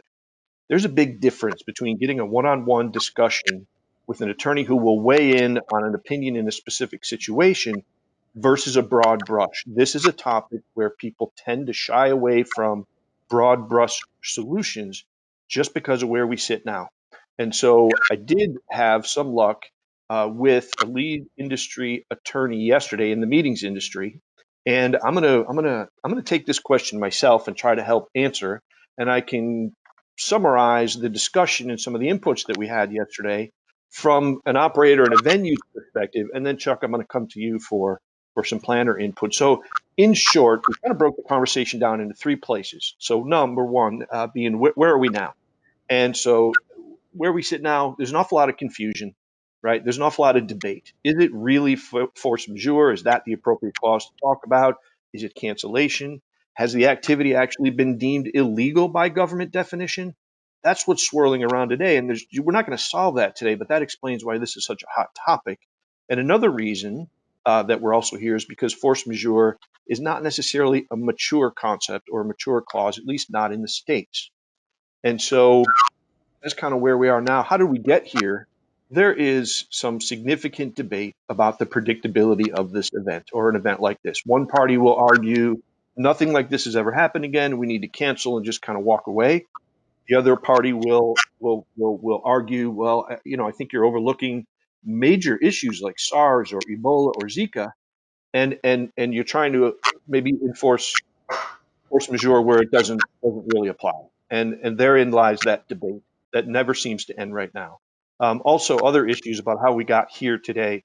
Force majeure clause is not always expressly called out or effectively defined in a contract, just causes more debate. There's the over-under of March 11th, right? The World Health Organization says pandemic.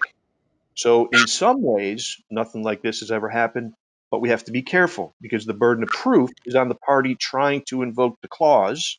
And oftentimes people who claim that maybe don't really know precisely what it involves, and it results in some debate.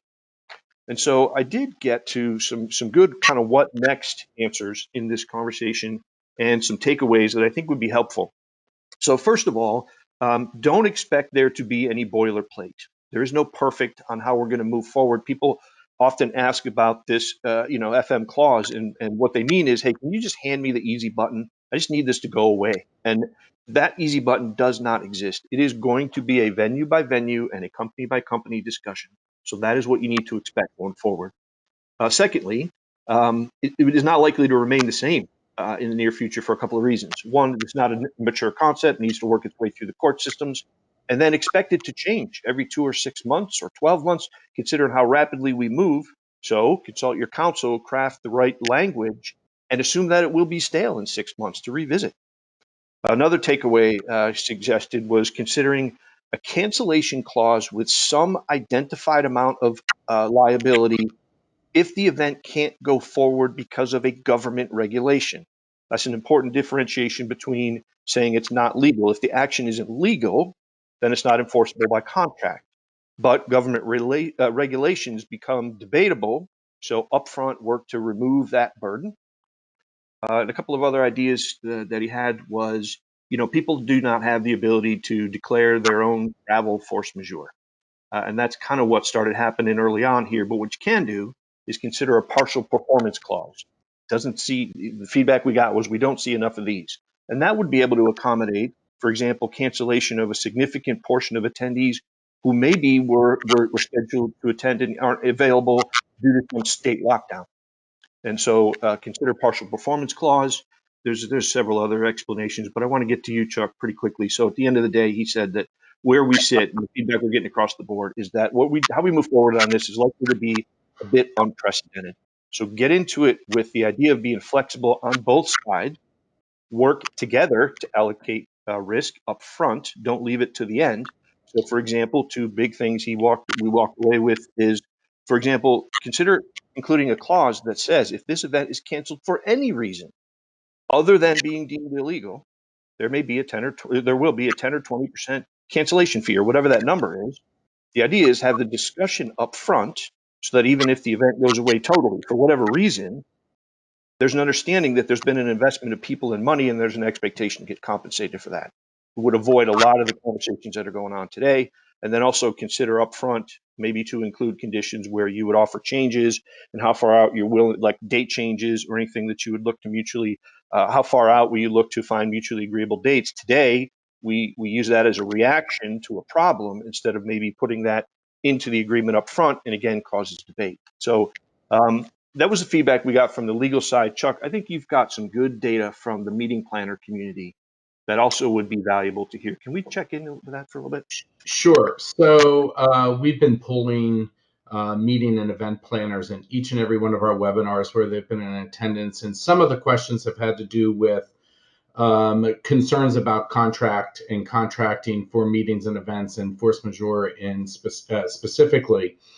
And the information that seems to be common themes with them is the concern of, so again, a lot of them kind of refer to a lot of people weren't including terrorist attacks in their force majeure specifically, and then post 9/11, it's become common language. And so, one of the concerns is the planners are saying you're either going to have a general force majeure statement that is all inclusive that then is left solely up to the interpretation of the courts if there is not an agreement made between the venue and the planner.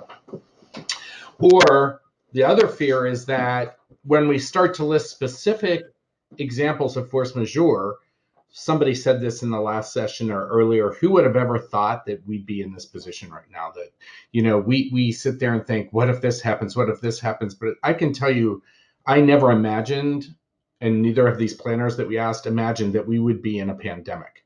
And so many don't think about did not think about previously making sure that a pandemic was covered in the force majeure. But we're at a point now where that's important. Now, planners take the pandemic thing gets complicated for them for two reasons. One is that force majeure means, anything that's beyond non-performing parties beyond reasonable control, but beyond reasonable control also includes anticipated issues, anticipated problems. So right now the concern is there's no, what planners are saying, there's no vaccine, there's no cure, there's no evidence that reopening is safe at this point. So while venues are definitely wanting to engage with planners and planners want to engage to talk about the future, if they were to do so, then they can be held accountable for, they could be told by the courts if it ever got to this point, this was an anticipated issue. You contracted post-pandemic. These things are not in place, so you needed to anticipate that this could happen. So that's one of their concerns. So they're very hesitant. I know venues are loosening their contracting and their all of their language, but I think planners are still skittish based upon what we're hearing, that at the end of the day, it still is a very gray area about what was anticipated, what was not anticipated. And I think where we all landed with our discussions with planners is the best thing to do is words matter. And so while we'll never be able to anticipate everything that can go wrong, the what ifs are very important. What if this happens? What if this happens? What if this happens? Are we covered? And is it clear? Again, because at the end of the day, if there's conflict, it comes down to whether or not there is what the courts interpret. So, I mean, there's more information, but I mean, I just got a message that I had about a minute ago. So I'm going to stop there. Well, thanks, Chuck. Yeah, sorry to cut you short. Another topic we could have spent the entire session on. It was incredibly popular. So I'm going to throw this back to Mark. Mark, there's one last question here. I'm going to send you offline, and maybe you can address later, because it was about locating some fantastic IAC resources on the website. I'll send that to you offline. All right, thank you. We'll have loads of time to do that later. I'm very happy to address that over the next day or two, Sean, but I appreciate you calling it out. Thanks, Mark. We'll wrap up here in a hurry. So thank you, everybody, and thanks, Mark. Sean, panel, thank you so much. Well, there were some really meaty topics that you got into there, and it was great to be able to dig a little deeper than we had got in some of the previous sessions. So you packed in a huge amount. Now it's my pleasure to segue in nicely to some more messages from the IAC members. They've still got more love to share with you all. Over to those, and then we will be straight on to the next session.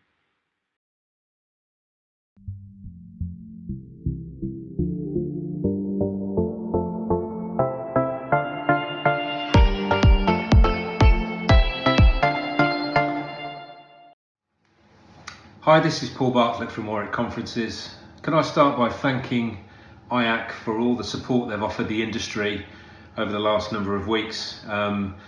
The webinars and the guides have been really a fantastic resource for everyone working in the conference world. At Warwick Conferences over the last number of weeks, we've been supporting medical school students by providing accommodation for them whilst they fight coronavirus with the NHS. We've also been donating food to local food banks, and the Warwick Conferences team have been supporting and volunteering in their local areas as well, which has been really fantastic. Looking forward, we're working hard on our reopening plans. We're finding solutions for hybrid conferencing and for some virtual conferencing. We have a solution that we're looking to try and develop in-house, and we're already talking to a potential customer, which is absolutely fantastic. A lot of work going on around social distancing and how we're going to feed our clients and how many people can we put into a meeting room. But we're working on all of those things as well. And so we're ready to reopen. We're ready to get back to business. Hope everyone is well, and maybe see you soon.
Julie Elfan, the Director of Meetings for IAC America's chapter. I am based in our DC office, but currently today I'm live from my apartment in Bethesda, Maryland. I work closely with the ICPC committee in planning the logistics for our conference. I hope everyone enjoys this year's virtual conference, and I look forward to seeing you at IAC America's Connect 2021. Please be safe. Hi IAC, this is Steve Sackman from Convene. Whenever we're faced with challenging times, I can always count on our industry and IAC for really stepping up and finding new ways to innovate. Also, in the face of an ever-changing landscape, I'm most proud that as an industry, we're looking for ways to really ensure the health and safety and well-being of our customers and our associates and members.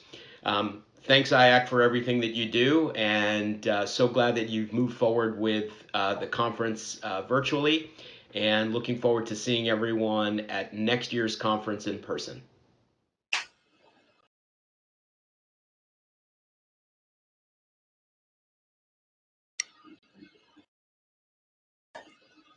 Hello there, and a super thank you to Paul and Julie and Steve Sackman.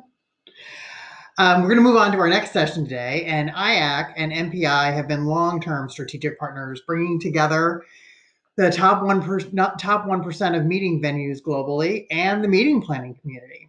And so we're thrilled to have Jessie States from MPI with us today to bring her spark and her energy. And she is joined by our very own Mike Van de Veter. And they're going to talk about, can we really run physically distanced meetings and events? They're going to talk to us about how to dive into that world of physically distanced meetings and events. Welcome, Jessie and Mike.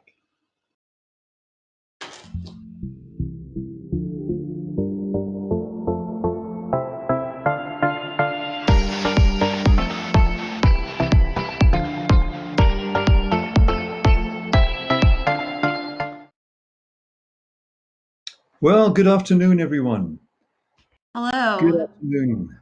Jessie, are you there? I am here. Good. Let's hope that we will also be able to see you shortly. And Shortly. there you are. I think you're coming up. Very good. Hi. Hi. From the other side of the Atlantic. How are things? Quiet. Quiet. That's not good. We'll do something about that very shortly. Yeah, it shouldn't be too quiet. But before we do, let's get through the intro to this session. We talked about this, and in the end, we came up with the title, Of Course, and it refers to twice, of course, because of course meetings will continue to take place. And of course, they will be slightly different. A lot of things will be the same, but some will be different. Jessie, as the director of the MPI Academy, you've looked into a number of sources for the topics we're going to cover, right?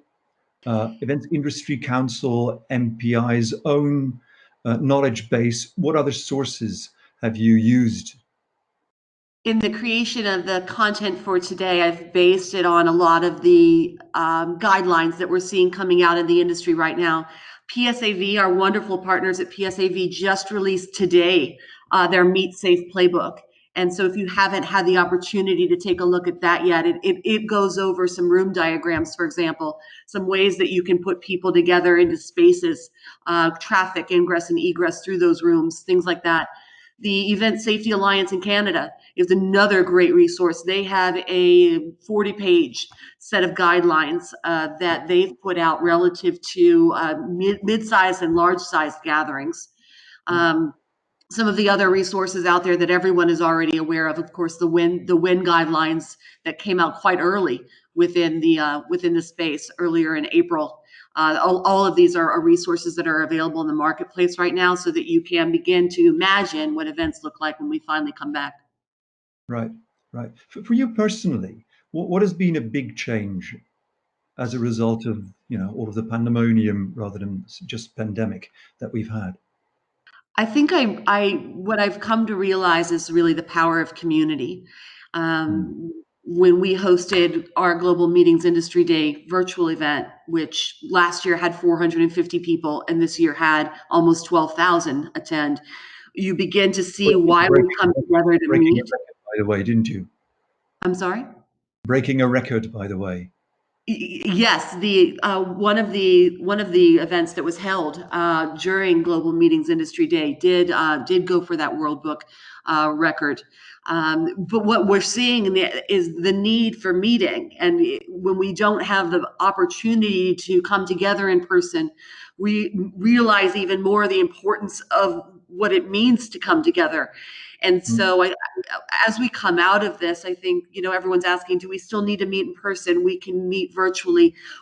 We absolutely have to meet in person. The amount of people who are trying to connect virtually right now proves why it's so important for us to meet in person. Right. So that's what I'm really coming to realize. Right. Good. So I think one of the things that essentially doesn't change is that with meetings, we want to provide experiences, right? And that is, I think, the great power of meetings as a form of communication, that we can give people experiences. So I did not a lot, but some thinking. And I'd like to ask Nancy and Mark and everyone behind the scenes who can now come on screen, please, and help me with creating just a small experience. Hello, Mark, Nancy, Kate. Hi, guys. Good. Hi, Jesse. Hi, Mike. And what I'd like everybody to do is just push your chair a bit back. Okay. And I'd like to do everybody at home who is with us now to do this as well. Push your chair back and get ready. I'm going to stand up and we're going to play some music and we're going to do a chair arm dance. Okay, for 30 seconds, we're going to substitute the yoga for another physical exercise. We're going to just dance with our arms as we go along. Ready to go? Here we go with some really...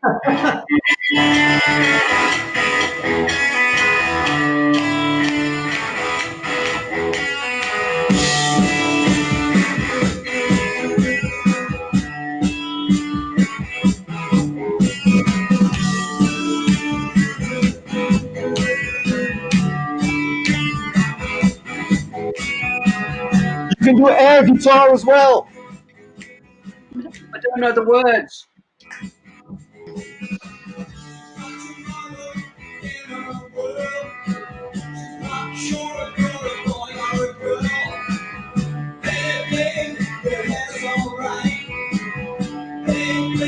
Let's go out tonight. Stop me and I like it all. Relax, dancing and we look real fine. You know fans when they play it on. You walk over and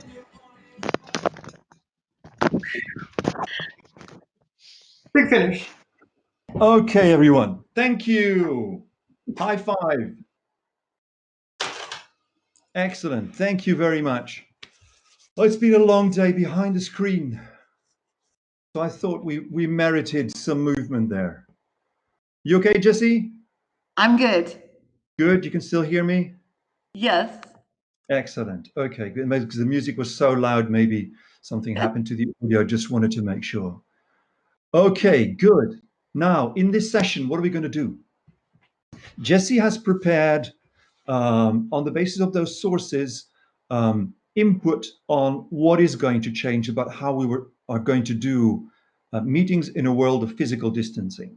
And I on purpose use the word physical distancing. I don't like social distancing because we can still be close socially, even though physically we have to be at 2 meters or however many feet, 6 feet distance. We've broken that down over 5 topics. You can see them on the slide here. And we're going to just cover each topic. Now, Jesse will cover, let's say, the objective part. This is what's going to change. This is what you need to pay attention to. And then I will take her cues and come up with some ideas of what that means for the experiences that you can still create in meetings done that way. Okay, ready to go? Absolutely. We know that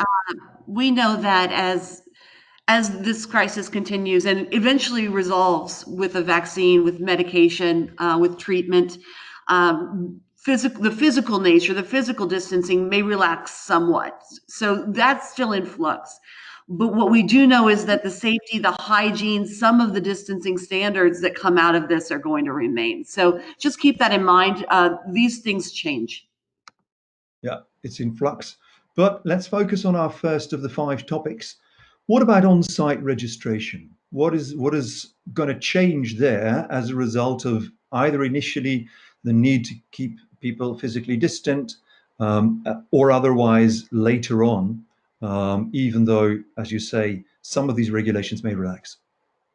Yeah, so the first thing that we're beginning to see coming out of this is low touch or no touch solutions for ticketing, for identification, for check-in, for payment, all of those things. So whether you're doing that on site or you're doing that beforehand, what are some of the ways that you can reduce those queues associated with the registration, as well as reducing the number of touch points that people have? When you have those kiosks that we often use for some of our larger events, for registration, for badge printing, what does that begin to look like in a situation where if you have those kiosks, they have to be sanitized after each use?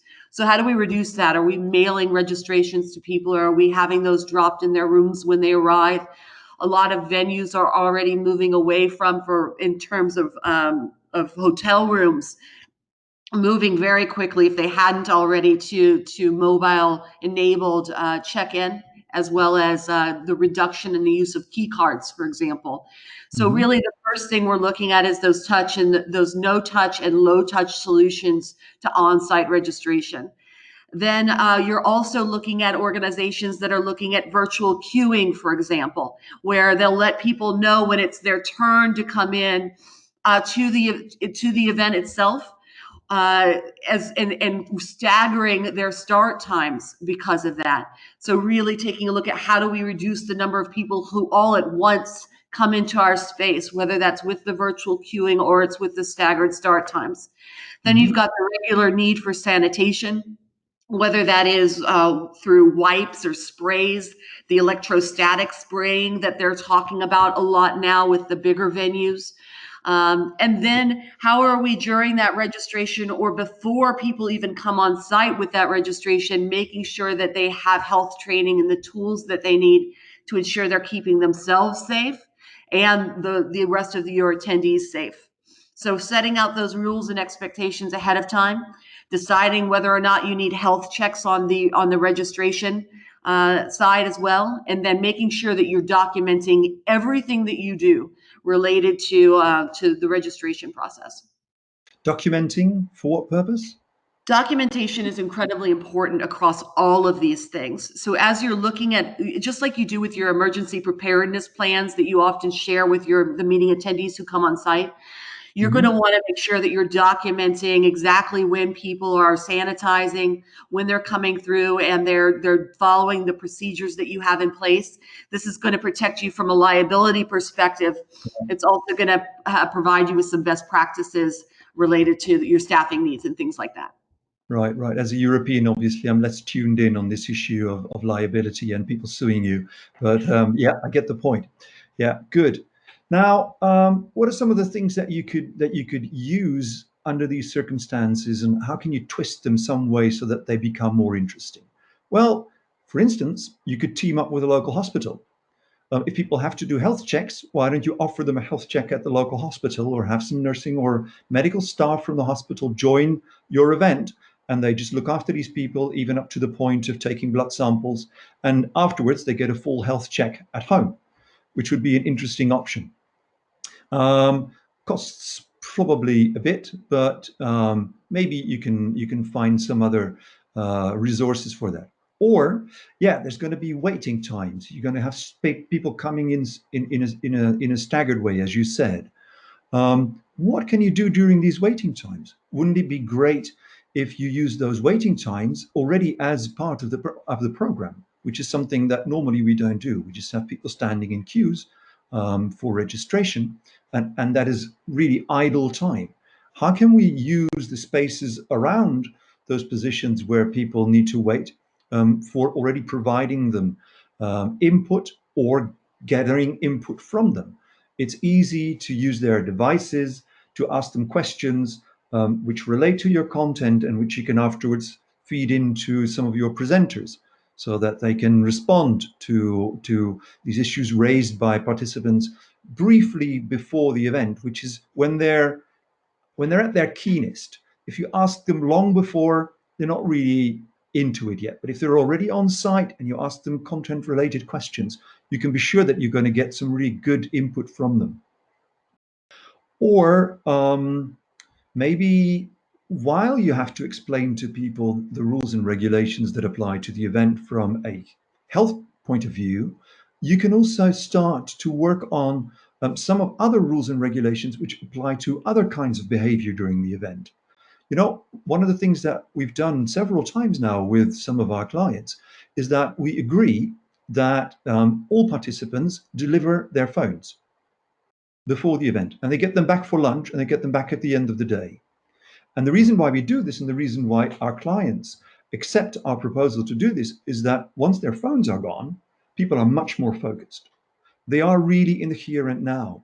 And the phones, even if it's just the thing in their pocket, which could buzz and they're not allowed to pick it up because it only buzzes, and they're not supposed to, it still distracts them from what they're doing in the here and now.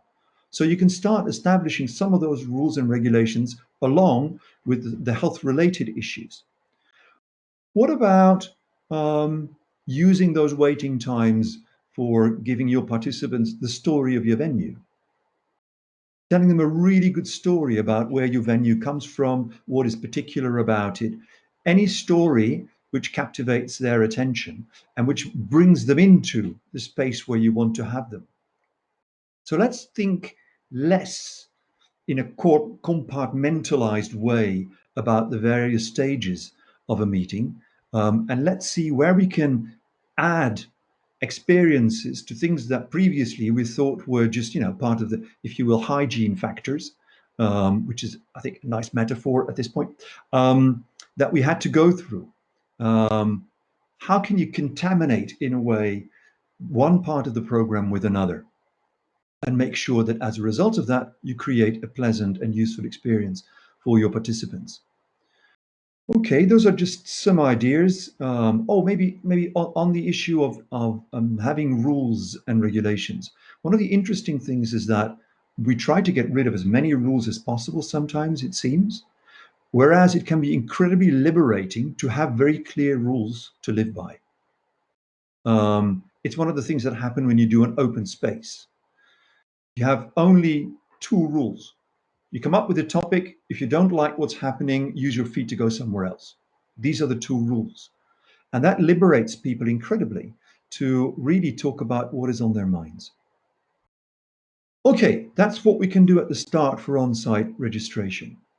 Let's move on to our second topic, Jesse. What about education sessions? What is going to change there as a result of, what people call the new normal? Yeah, so our rooms suddenly decrease in size by a third to or 2/3 to 3/4 at current guidelines. So if we're looking at the 6 feet 2 meters, then we're talking about a significant reduction in the number of people who can come into those spaces. When you're talking about the physical distancing, the table sizes, the number of people, the room sets that you can use, the Meet Safe playbook that PSAV put out today has some very interesting ways that they are suggesting that you can configure spaces to accommodate people. But again, it's going to be far fewer people in those spaces than we've ever had in the past. So really looking at your room layout and then thinking about how you can continue to help people to engage with each other when they are 6 feet apart or 2 meters apart. So the room layout, and then also the traffic flow within that room is going to be particularly important. Whereas before, people could come in and out of the same doors or walk down aisles in both directions. For the present time, that's just not feasible anymore. That's not safe. So really laying out the space and the movement of that space, the ingress and the egress in that space, and how your audience is informed of how they should be moving in that space whether it's signage or it's chalk or it's arrows on the floor. However it is that you can communicate with them the appropriate ways for them to move in and out. Other things that we're taking a look at, and other organizations are looking at, your cleaning guidelines for those spaces. If people are moving from session to session, then there needs to be ample time between those sessions for those rooms to be cleaned appropriately and sanitized, including any tables that you might have and chairs that people might be utilizing. Amplification is another interesting strategy that we're currently looking at. How in a world where you I didn't can't. catch the word. Sorry. I'm sorry, go ahead. What was the word that you used? I didn't catch it. Amplification, microphones. How do Oh, we right. ensure Right. that everyone Amplification. Sorry. can hear? Yep. If you're not passing a microphone around or a throwable box, how are we making sure that people are able to share their stories in a safe and clean environment? So the guidelines at this point are, do you need to have the push to talk mics? If you do have a mic, is it on a stand? How far back should a person stand from it? So we're taking a look at all of that. But then also, how are we including movement and activities and engagement when people are so distant from each other? So curious to hear your thoughts on that, Mike. Right, right. Yeah. Well, my first thought is more doors. We have to have meeting rooms where they open more doors, so that you can ease people in and out much more easily. Usually now we have these huge rooms and you've got one door at one end and one door at the other end. It just doesn't make any sense anymore. So get more doors, guys, into your venues. That's my first piece of advice. I think in general, obviously, the whole idea of education sessions is that you want to ensure effective learning. What I think is likely to happen is that unless you have a really brilliant speaker, there was going to be a big shift away from people on stage. This has been taking place already, and as we've heard in these couple of days already several times before, people are not going to come to listen to a guy, because it's usually a guy, on stage who's going to talk for 30 or 45 minutes, because that is not economic. It's egonomic. It's about the ego of this person, but it's not about any use of participants learning, because that is a much more complicated process than just a person delivering a monologue and hoping that some of what they say is going to land somewhere in somebody else's brain. It doesn't work that way. We've been far too conservative, I think, in the meetings business up to now, and in this respect. So, what can you do? Well, you want more interaction. You've got devices. Why can't we make those good use of those devices that people have? We can connect person A, who's sitting way in the back of a meeting room, connect with person B, who's over at the other end, and we make these completely random combinations of people who can talk they talk with their phones, but they're still in the same meeting, which means that they have a completely different experience. They will report back on what they have taken, for instance, after a 5-minute speech from a presenter. What is it that they've learned? What is it that is useful to them? So you can combine much more effectively, even within a meeting, the presence of the devices and the physical presence of participants. You can create impromptu small WhatsApp groups with 5 people who type on screens. What's wrong with that? It's very effective for content processing. And once again, if you give people a very clear question on what it is that you would like them to think about related to that content, then you can ask them to report back on that.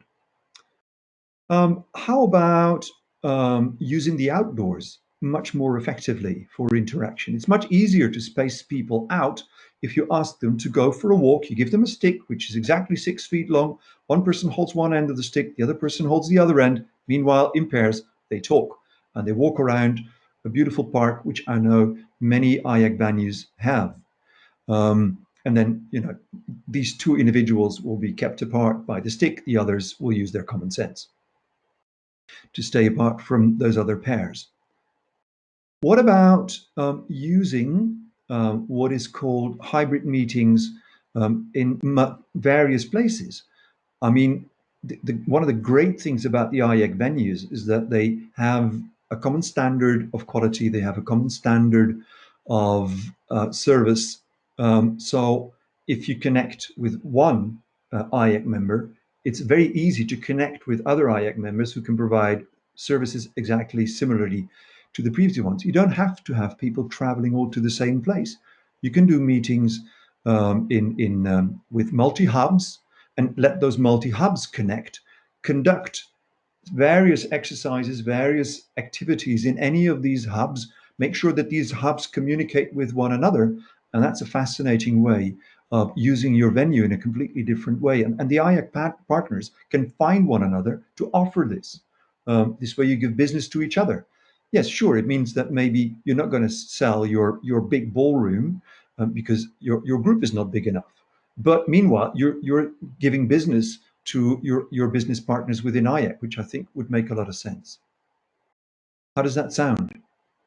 Absolutely. We're seeing we know that regional meetings are going to be the first ones that are able to come back. And as you're looking at ways that businesses can bring their people together, it makes absolute sense for you to partner with, to collaborate with your partners within the IAC family to offer regional hubs for a meeting or event. I think that's a fantastic idea.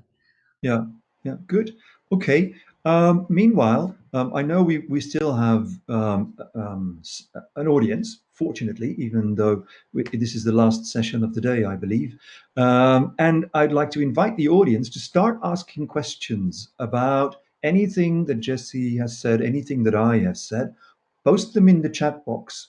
We're going to do one more topic now, and then we're going to open up for some questions and answers, and we will do that again at the end of the session. So please, any questions you have, fire away. We're ready for you, and I'm sure we will do our utmost to answer all of your questions in the best possible way. Let's look at breaks and networking, because obviously that is a really difficult one. Education sessions, you can space people out, you can have them behind chairs, you can put in police dogs. That's going to be really hard with the breaks and networking moments. So what's going to change there? Yeah, I think the first thing we're going to see is that there's going to be no grab and go, at least for the foreseeable future. All breaks are going to need to be serviced in some way.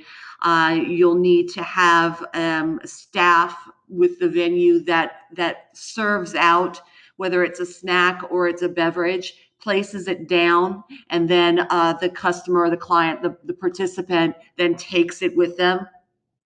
We're also going to have to figure out how to get away from the queuing that happens, and whether that is, again, a kind of a tailored entry where certain sessions get out 5 minutes before the next session, so that people very slowly come into that networking space. With your receptions, you're inviting certain people at different times to join in, so a group of people come at 5 past and then 10 past, slowly getting into those spaces, having those spacing guidelines for people, and making sure that they're well aware of how to space during a networking event, the traffic flow, the hand washing stations and the sanitization stations that will likely be added into those areas. If 6 feet or 2 meters remains standard, then we're looking at 36 square feet or 4 square meters per person. So really taking a look at how many people can be accommodated in that space, because it's going to be drastically different than it is now. And then ensuring that there's gaff tape or spray chalk or cones or signs or something that helps people be aware of their surroundings and where they should be. Right, right. Okay. But I have a feeling this is going to mean that we're going to have much greater need for facilitated networking during our breaks and during our receptions. And Mike, I'd love to hear your thoughts on how you can bring people together while they're distant. Right, right. Well, I think there's various ways in which you can do that, and one of the first ones is, I think it'd be really good to use the third dimension, because we're thinking flat floor space, and in fact, many of the function spaces in many of the venues that I regularly go to, they have a lot of height. Why don't we increase the experience of participants by creating things for them which are high? So, for instance, you're talking about sanitization stations, right? Okay, why don't we hang them from the ceiling? Which would make a lot of sense. And you can actually make them rotate. You can have some kind of conveyor belt system that sends these through the function space, as a result of which they pass by everybody. Everybody gets some hand gel, and there you go. And then the next person who's in the next cubicle. A second thing I think we can do is, which seems strange because you would want people to be close, but in fact, put up plexiglass separation the way you have them at your supermarket, and then ensure one way or another with almost maybe an intercom system that you can put into place to allow individuals to talk from one end of that of a cubicle where they can have a conversation on two sides of a plexiglass separation. If you do that cleverly, you can even create groups of 4 who network. As you say, you will need to facilitate this, and you will need to then, once this has taken place, obviously re-sanitize those plexiglass separations. But for that, of course, nowadays we have drones. So you send your drones, again, using the third dimension, and they do a sanitation shower very quickly while people are going back into one of their sessions, so that you can be really quick and effective about this. Drones nowadays, they cost nothing. So I think that would work really well. How about creating a maze, a labyrinth, instead of having these very ample floor spaces? If you send people into a labyrinth with the right distancing, and you allow them, for instance, to meet in front of plexiglass walls between parts where they can't see each other, you get these really surprise encounters. Oh, all of a sudden, at one end of a plexiglass separation, there's one person, and here there's another person, and then you move ahead. You can. A really cool thing I saw just recently was for relatives of elderly people in homes for the elderly who were not allowed to visit them from the inside, but they got one of those fun fair attractions where you sit in chairs and you get lifted up. You know those? And you can and they spaced these people out appropriately so that they were the 2 meters apart, which was necessary. And then you had in this case the elderly people, but we could use the balconies of hotel rooms, where you could have some people standing on the balcony and then the others moving up with one of these fun fair attractions and having at a 2 meter distance a conversation, and then move up one floor where there's 4 more people, and then move down and tell these people downstairs what the people upstairs said, and so you can vary all of that, and you can create lots of experiences. I mean, these fun fair attractions are made to be put up and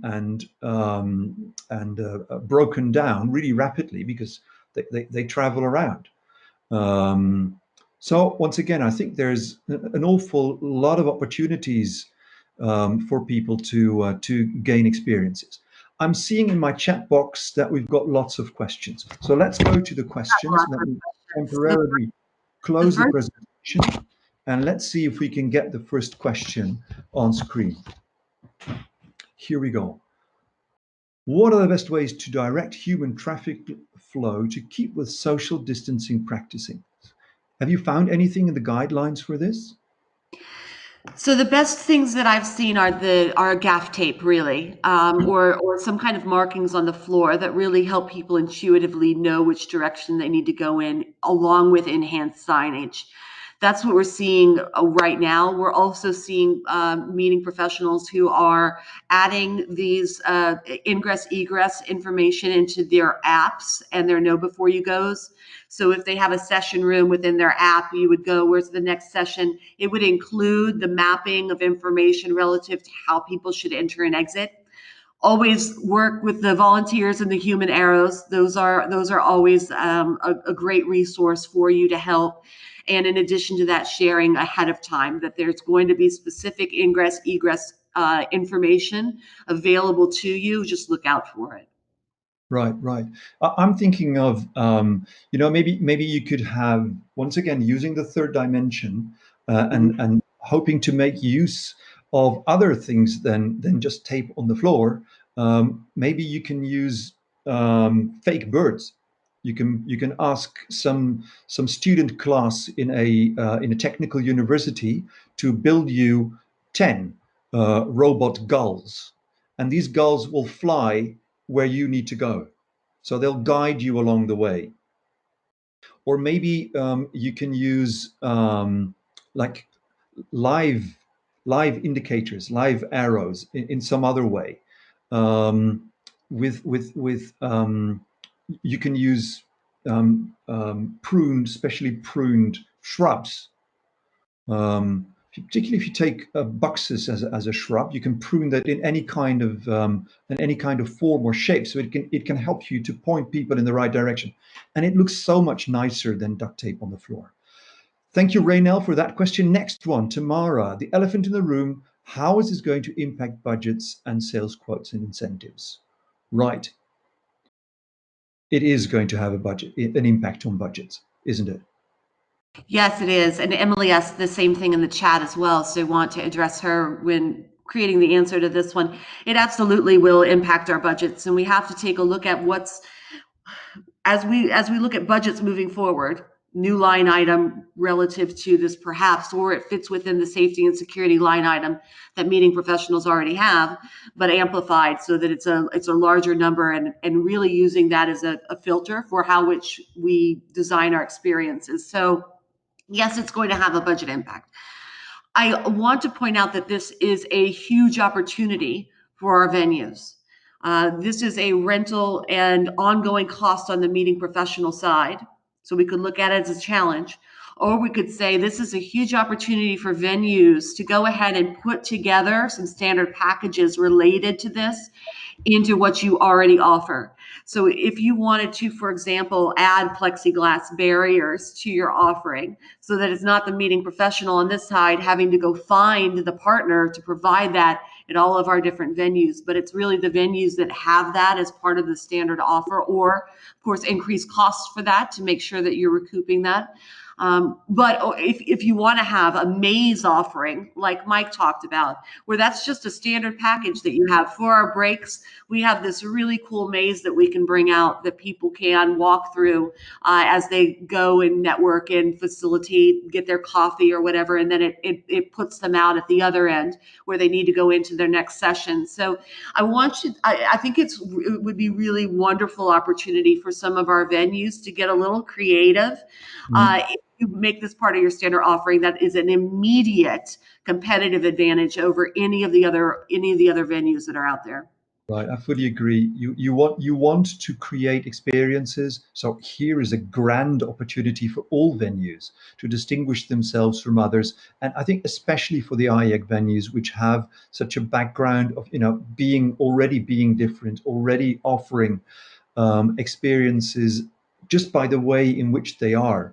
The step for them compared to your let's put it vanilla flavor hotel is much smaller. It's much easier. How about beverage dispensers with foot presses? I really like that. I really like that. I think that's just a great idea. The only thing you need to prevent is your participants hanging underneath these beverage, because they like the beverage so much and they want to drink directly from the dispenser. I think that's the only problem you need to manage. And we already mentioned police dogs, so we can do that. How about moving presenters? Can we have the previous question again? Because I like that one. I think it was relative to moving the presenters from space to space, and as opposed to having your audience move from space to space. Right. Okay. And I really like that. There are options where we just need to rethink or reimagine what we do, right, to enhance not only the safety perspective, but the people movement. And so if you're just moving presenters from space to space, that could cut down on those moments where it's hard to physically distance people. Right. PSAV in their Meet Safe guidelines has another suggestion where it's almost as if, we talk about the regional hubs, but maybe even within a singular venue, you have hubs that are connecting with each other virtually. So Right. your different rooms act as hubs to a hybrid experience. Yeah, can you imagine how that enhances the learning? If you actually have overlapping sessions with different presenters who tackle an issue from their respective points of view, rather than having them successively. You can have one room feeding back to another room and together trying to solve problems rather than just listening to monologues of people who are on stage. I think this is a great idea. Thanks, Maria, for that idea. Excellent. One last question, and then we move on to our fourth topic. Any ideas on managing the traffic flow at entry points, specifically with no vaccine in place yet? How do you know who to allow into the venue? Well, first of all, the only person you want into the venue are the people who can do something with the outcomes of the meetings. Otherwise, they're useless. So that's the first. I would say, criterion, but that is from a different angle, not from the angle of sanitation. Any ideas, Jesse? Well, we're seeing, we know that obviously when it comes to the big entry points into countries, we're seeing temperature checks being enacted there. We're seeing now some of the larger hotel groups saying that they are going to do temperature checks as well. So there may already be some barriers to entry associated with your meeting or event if you implement health checks on check-in. Now, there's some debate now about personal responsibility and responsibility of venue. So even within MPI, we're discussing, do we need to do temperature checks, for example, when we start hosting meetings again, or can we just let our audience here's a thermometer, make sure every morning you're taking your temperature before you join us, and what that balance looks like. Mm. Yeah. I think that's a good idea. In fact, I mean, if people have been free of fever for 2 weeks before they come, they're very likely to be asymptomatic, and that's as good as it gets. I mean, the only other thing is to have them actually tested, have them blood tested. So that seems like a really strange thing to ask of people. But if you send them an app by which they can in which they can actually enter data directly from the digital thermometer, that would work. And that app would just be part of the ordinary conference app that you're going to use. Yeah. With regard to influx, I think, I'd like to hark back on one of the ideas we already floated, which is how can you make that traffic into something which is actually an interesting participant experience? And just thinking in terms of while you have to manage their influx physically by letting only limited numbers of people in, wouldn't it make sense to, for instance, at that point, give them a 5-minute introductory video which they can watch on their device, which relates to the content? Or you could have like some of those walls with messages passing along as they wait, with some of the content already being brought to them. Okay, so far, thanks for those questions. I think we will have some more time for a couple of questions afterwards. Jesse, what about meals? Okay, so meals, we're getting a lot of guidance from the restaurant industry. It looks like buffets for the near and midterm are no longer feasible. It's going to have to be something cafeteria style. There'll likely be a barrier between the food server and the participant. The food server would create the plate in this particular environment and then place it down before it's picked back up by the participants. So there's no hand-to-hand handling of that food. Family style service also there can't be a bread basket in the middle of the table. That's just not going to be feasible anymore. So food service guidelines include hand washing, sanitation, masks and gloves for all food servers. Again, plates placed on counters, not handed over directly. The partitions that physically remove the connection between those two people. Then how are we looking at some of our larger events? We'll likely be looking at staggered meals so that not everybody is being fed in the same place at the same time. And what that looks like for our scheduling is going to be interesting to see. In addition to that, remember that you likely only have 2 people under current guidelines at a 72 inch table. So that greatly reduces the number of people that are going to be in an eating space at the same time. Right. Okay. So here here's our plexiglass back again. Suppose you use one of those big round tables, and you put 2 plexiglass separations. You can still have 4 people sitting at that same table and have a meal together and talk. Another thing, again, using the third dimension, can you distribute your food from the air rather than having it distributed over the floor? Can you use, if you have something which is not sticky and which doesn't break, can you have your food distributed with little parachutes? Wouldn't that be great?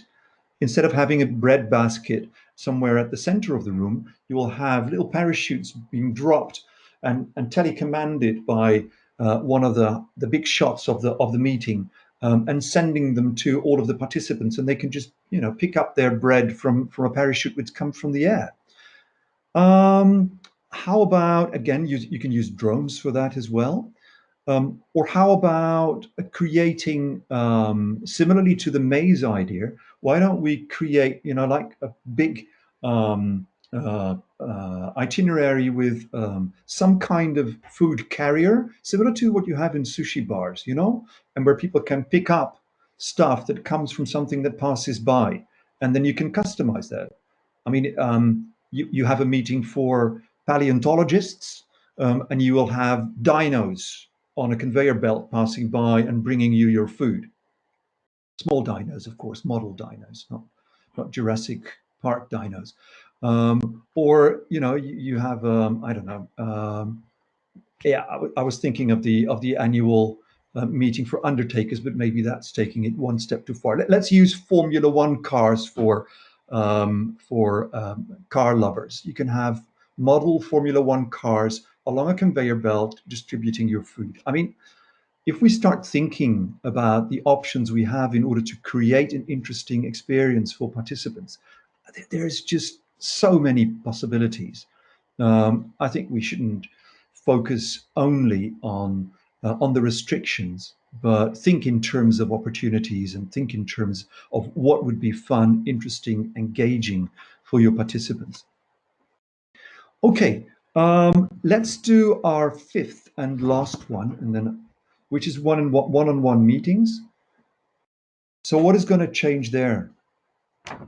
Really similarly to the conversation that we had around education, when we're looking at a hosted buyer environment, or for example, a appointment-based environment, when you have those one-on-one meetings, there's going to have to be sanitizers and guards of some kind associated with that, whether that is the plexiglass that we've been talking about, whether it's some restaurants are moving to shower curtains, clear shower curtains.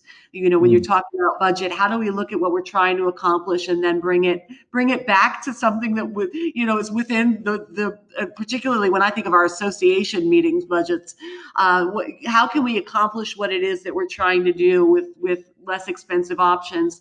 And then really rethinking how we exchange information.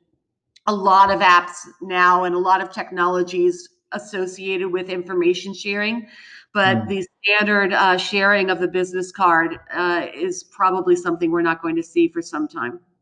Right, right. Well, you can have your information uploaded into some kind of application, and then have some sort of point where you can hold your phone and then download the information from some person that you've just been talking to.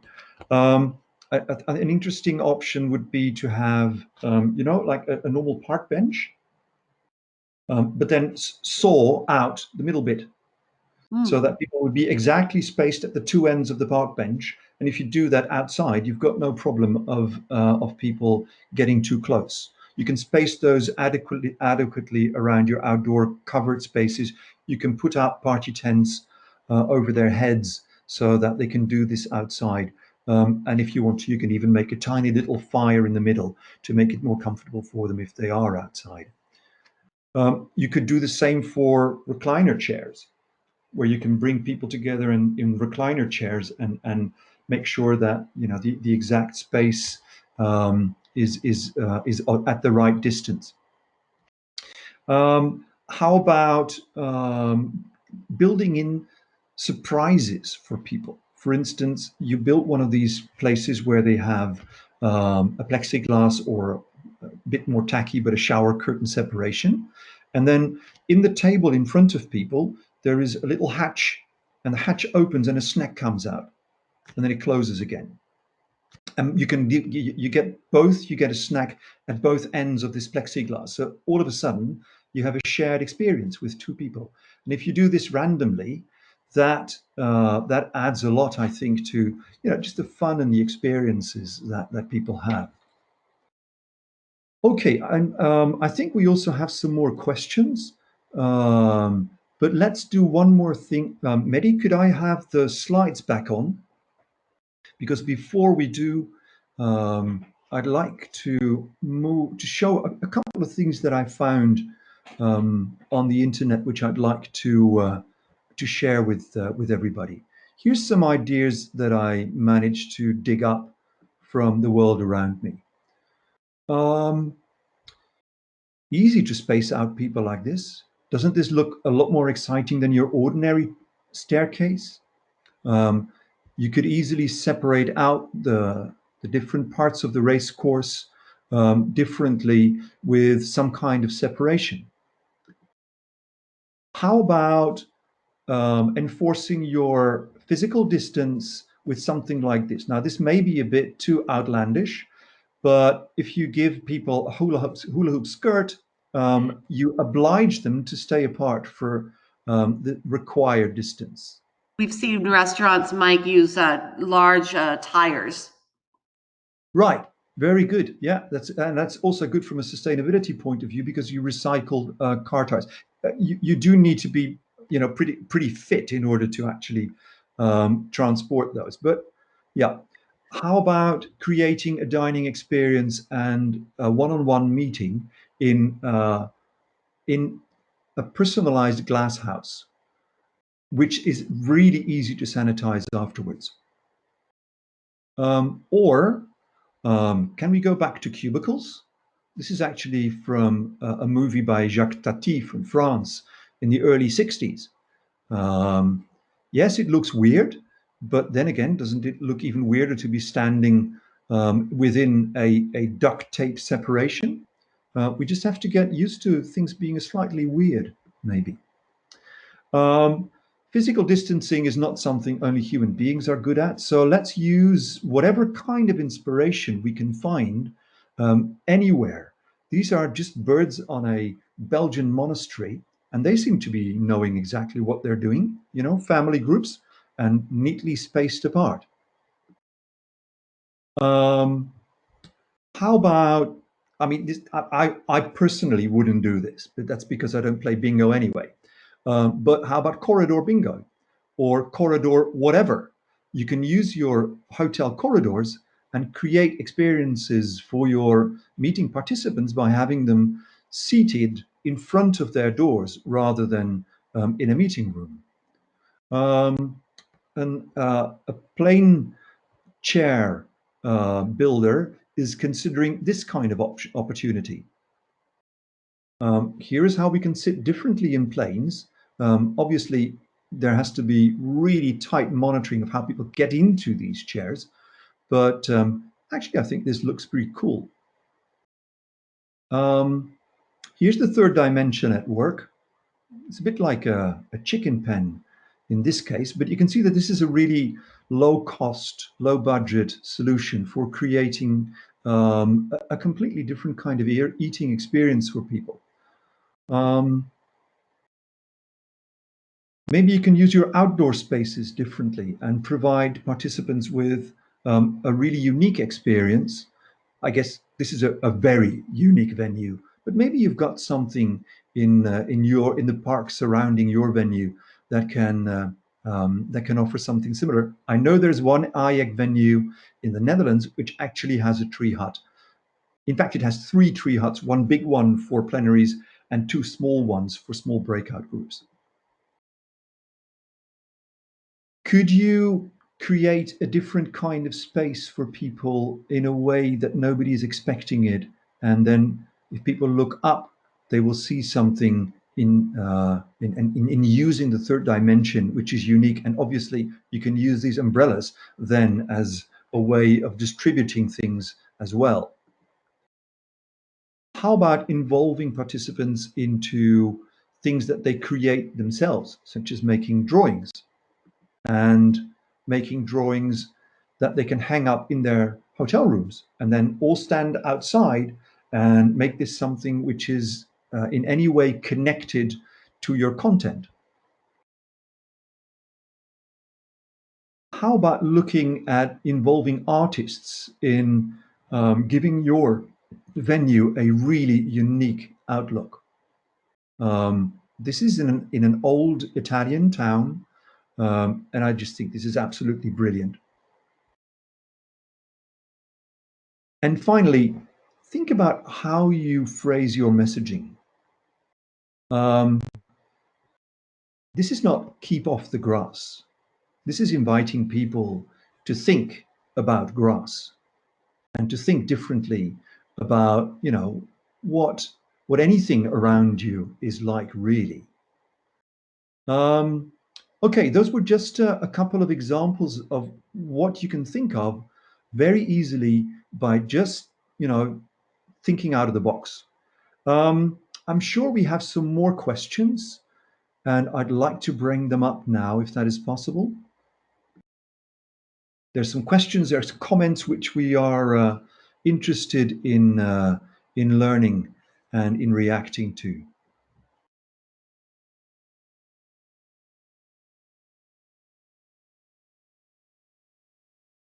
Right. Can you share the escalator slide? Warren, with all due pleasure. Like all of the material, this will be on the IAC YouTube channel as a presentation, so you can easily tap into it there, and it'll be my pleasure. In fact, of course, you can have all the slides if you want to.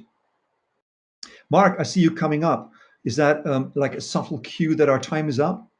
I'm as subtle as a brick, Mike. You know that by now, don't you? No, it's not, but it kind of is. Just to say, there was actually lots of endorsements and chats and examples being shared on the chat session. So they weren't questions for you both, but I can absolutely guarantee that you were stimulating everybody's mindset. And I think for me, as I listened to that with complete concentration, one thing is you can be the difference, you can be creative, and you can be the playbook. It's in our hands to do it. And if anyone's got the creativity to do things differently, it's absolutely this group. I mean, look at it, day 3 into this meeting or this summit, and each day it goes the opposite way. Our numbers go up through the day, they don't actually go down. And I'm sure that's everybody sharing with each other. This is worth listening to. Come and join us.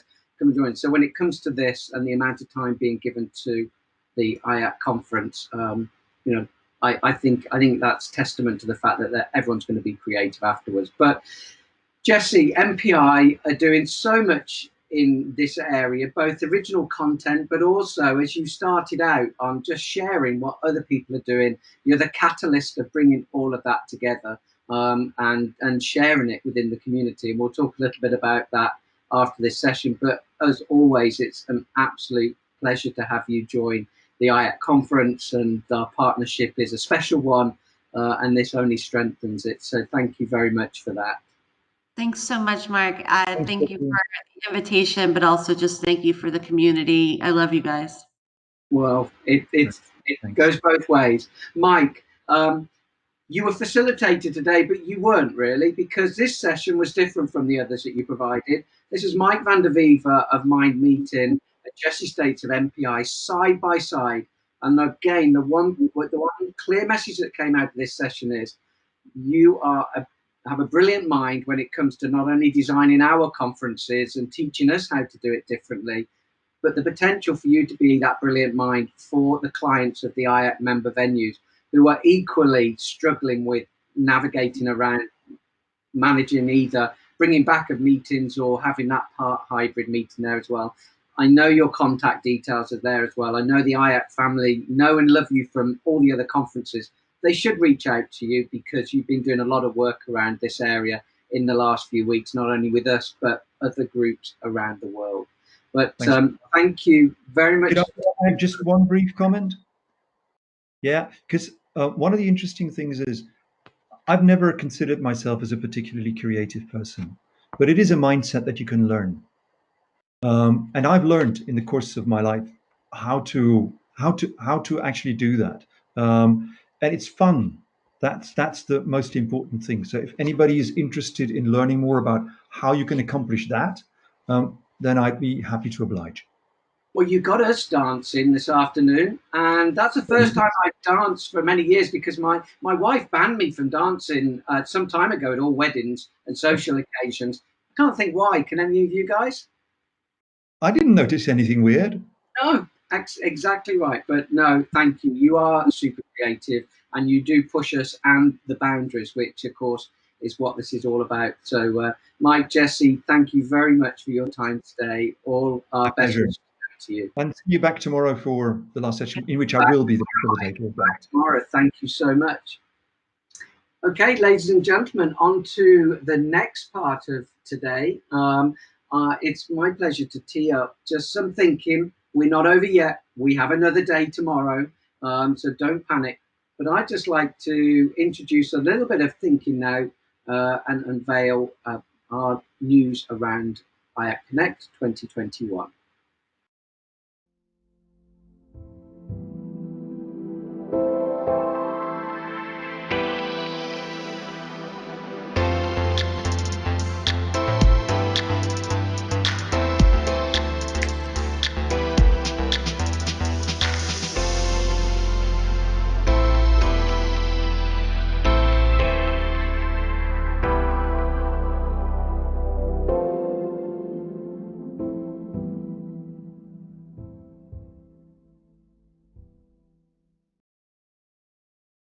That's great. So we are committed to going back. Nancy, hi, welcome back. Hi. We are committed to getting to the Marriott Delta Allen and letting that benchmark team, Stacey, Nicole, and all of the team there, Trevina as well, who was pivotal throughout the process. But we want to place our event into their safe hands again next year, don't we? Oh, we sure darn do. I cannot wait to be in Dallas in 2021.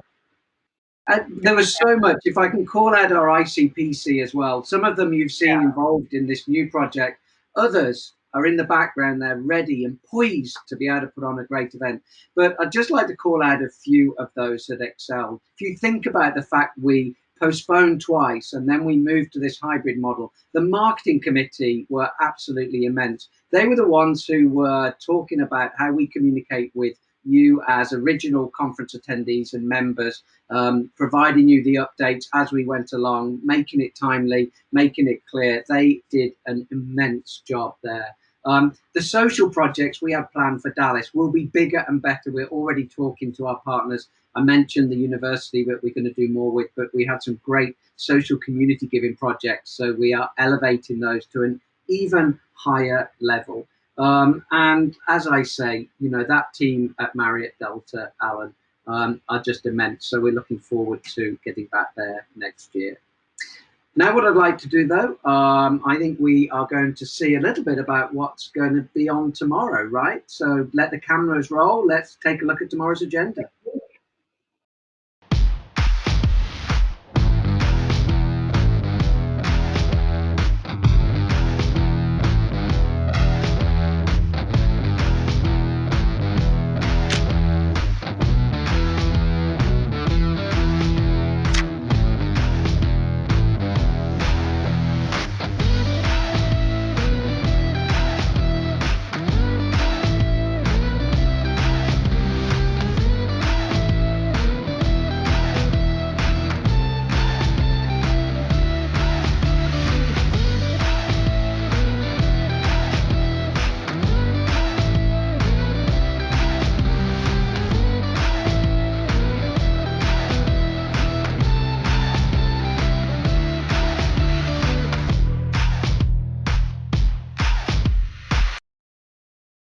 Awesome. Well, huh?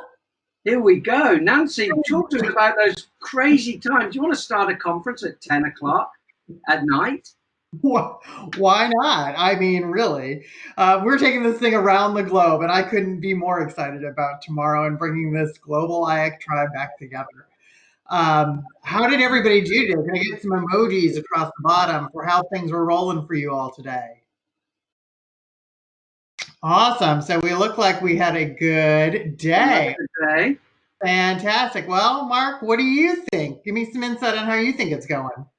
Well, I think it's going incredibly well. And as I mentioned, it's great to see so many people taking that journey with us this week. 4-day summit, previously we'd have thought it's a bit of a struggle staying on a Zoom for an hour. And we've got some people that have been with us all day, every day for 3 days, and they will rock up tomorrow, I'm sure. So what does that say to me? It says to me we are absolutely those group of people that will take this learning and turn it into positive action and be at the forefront of everyone else.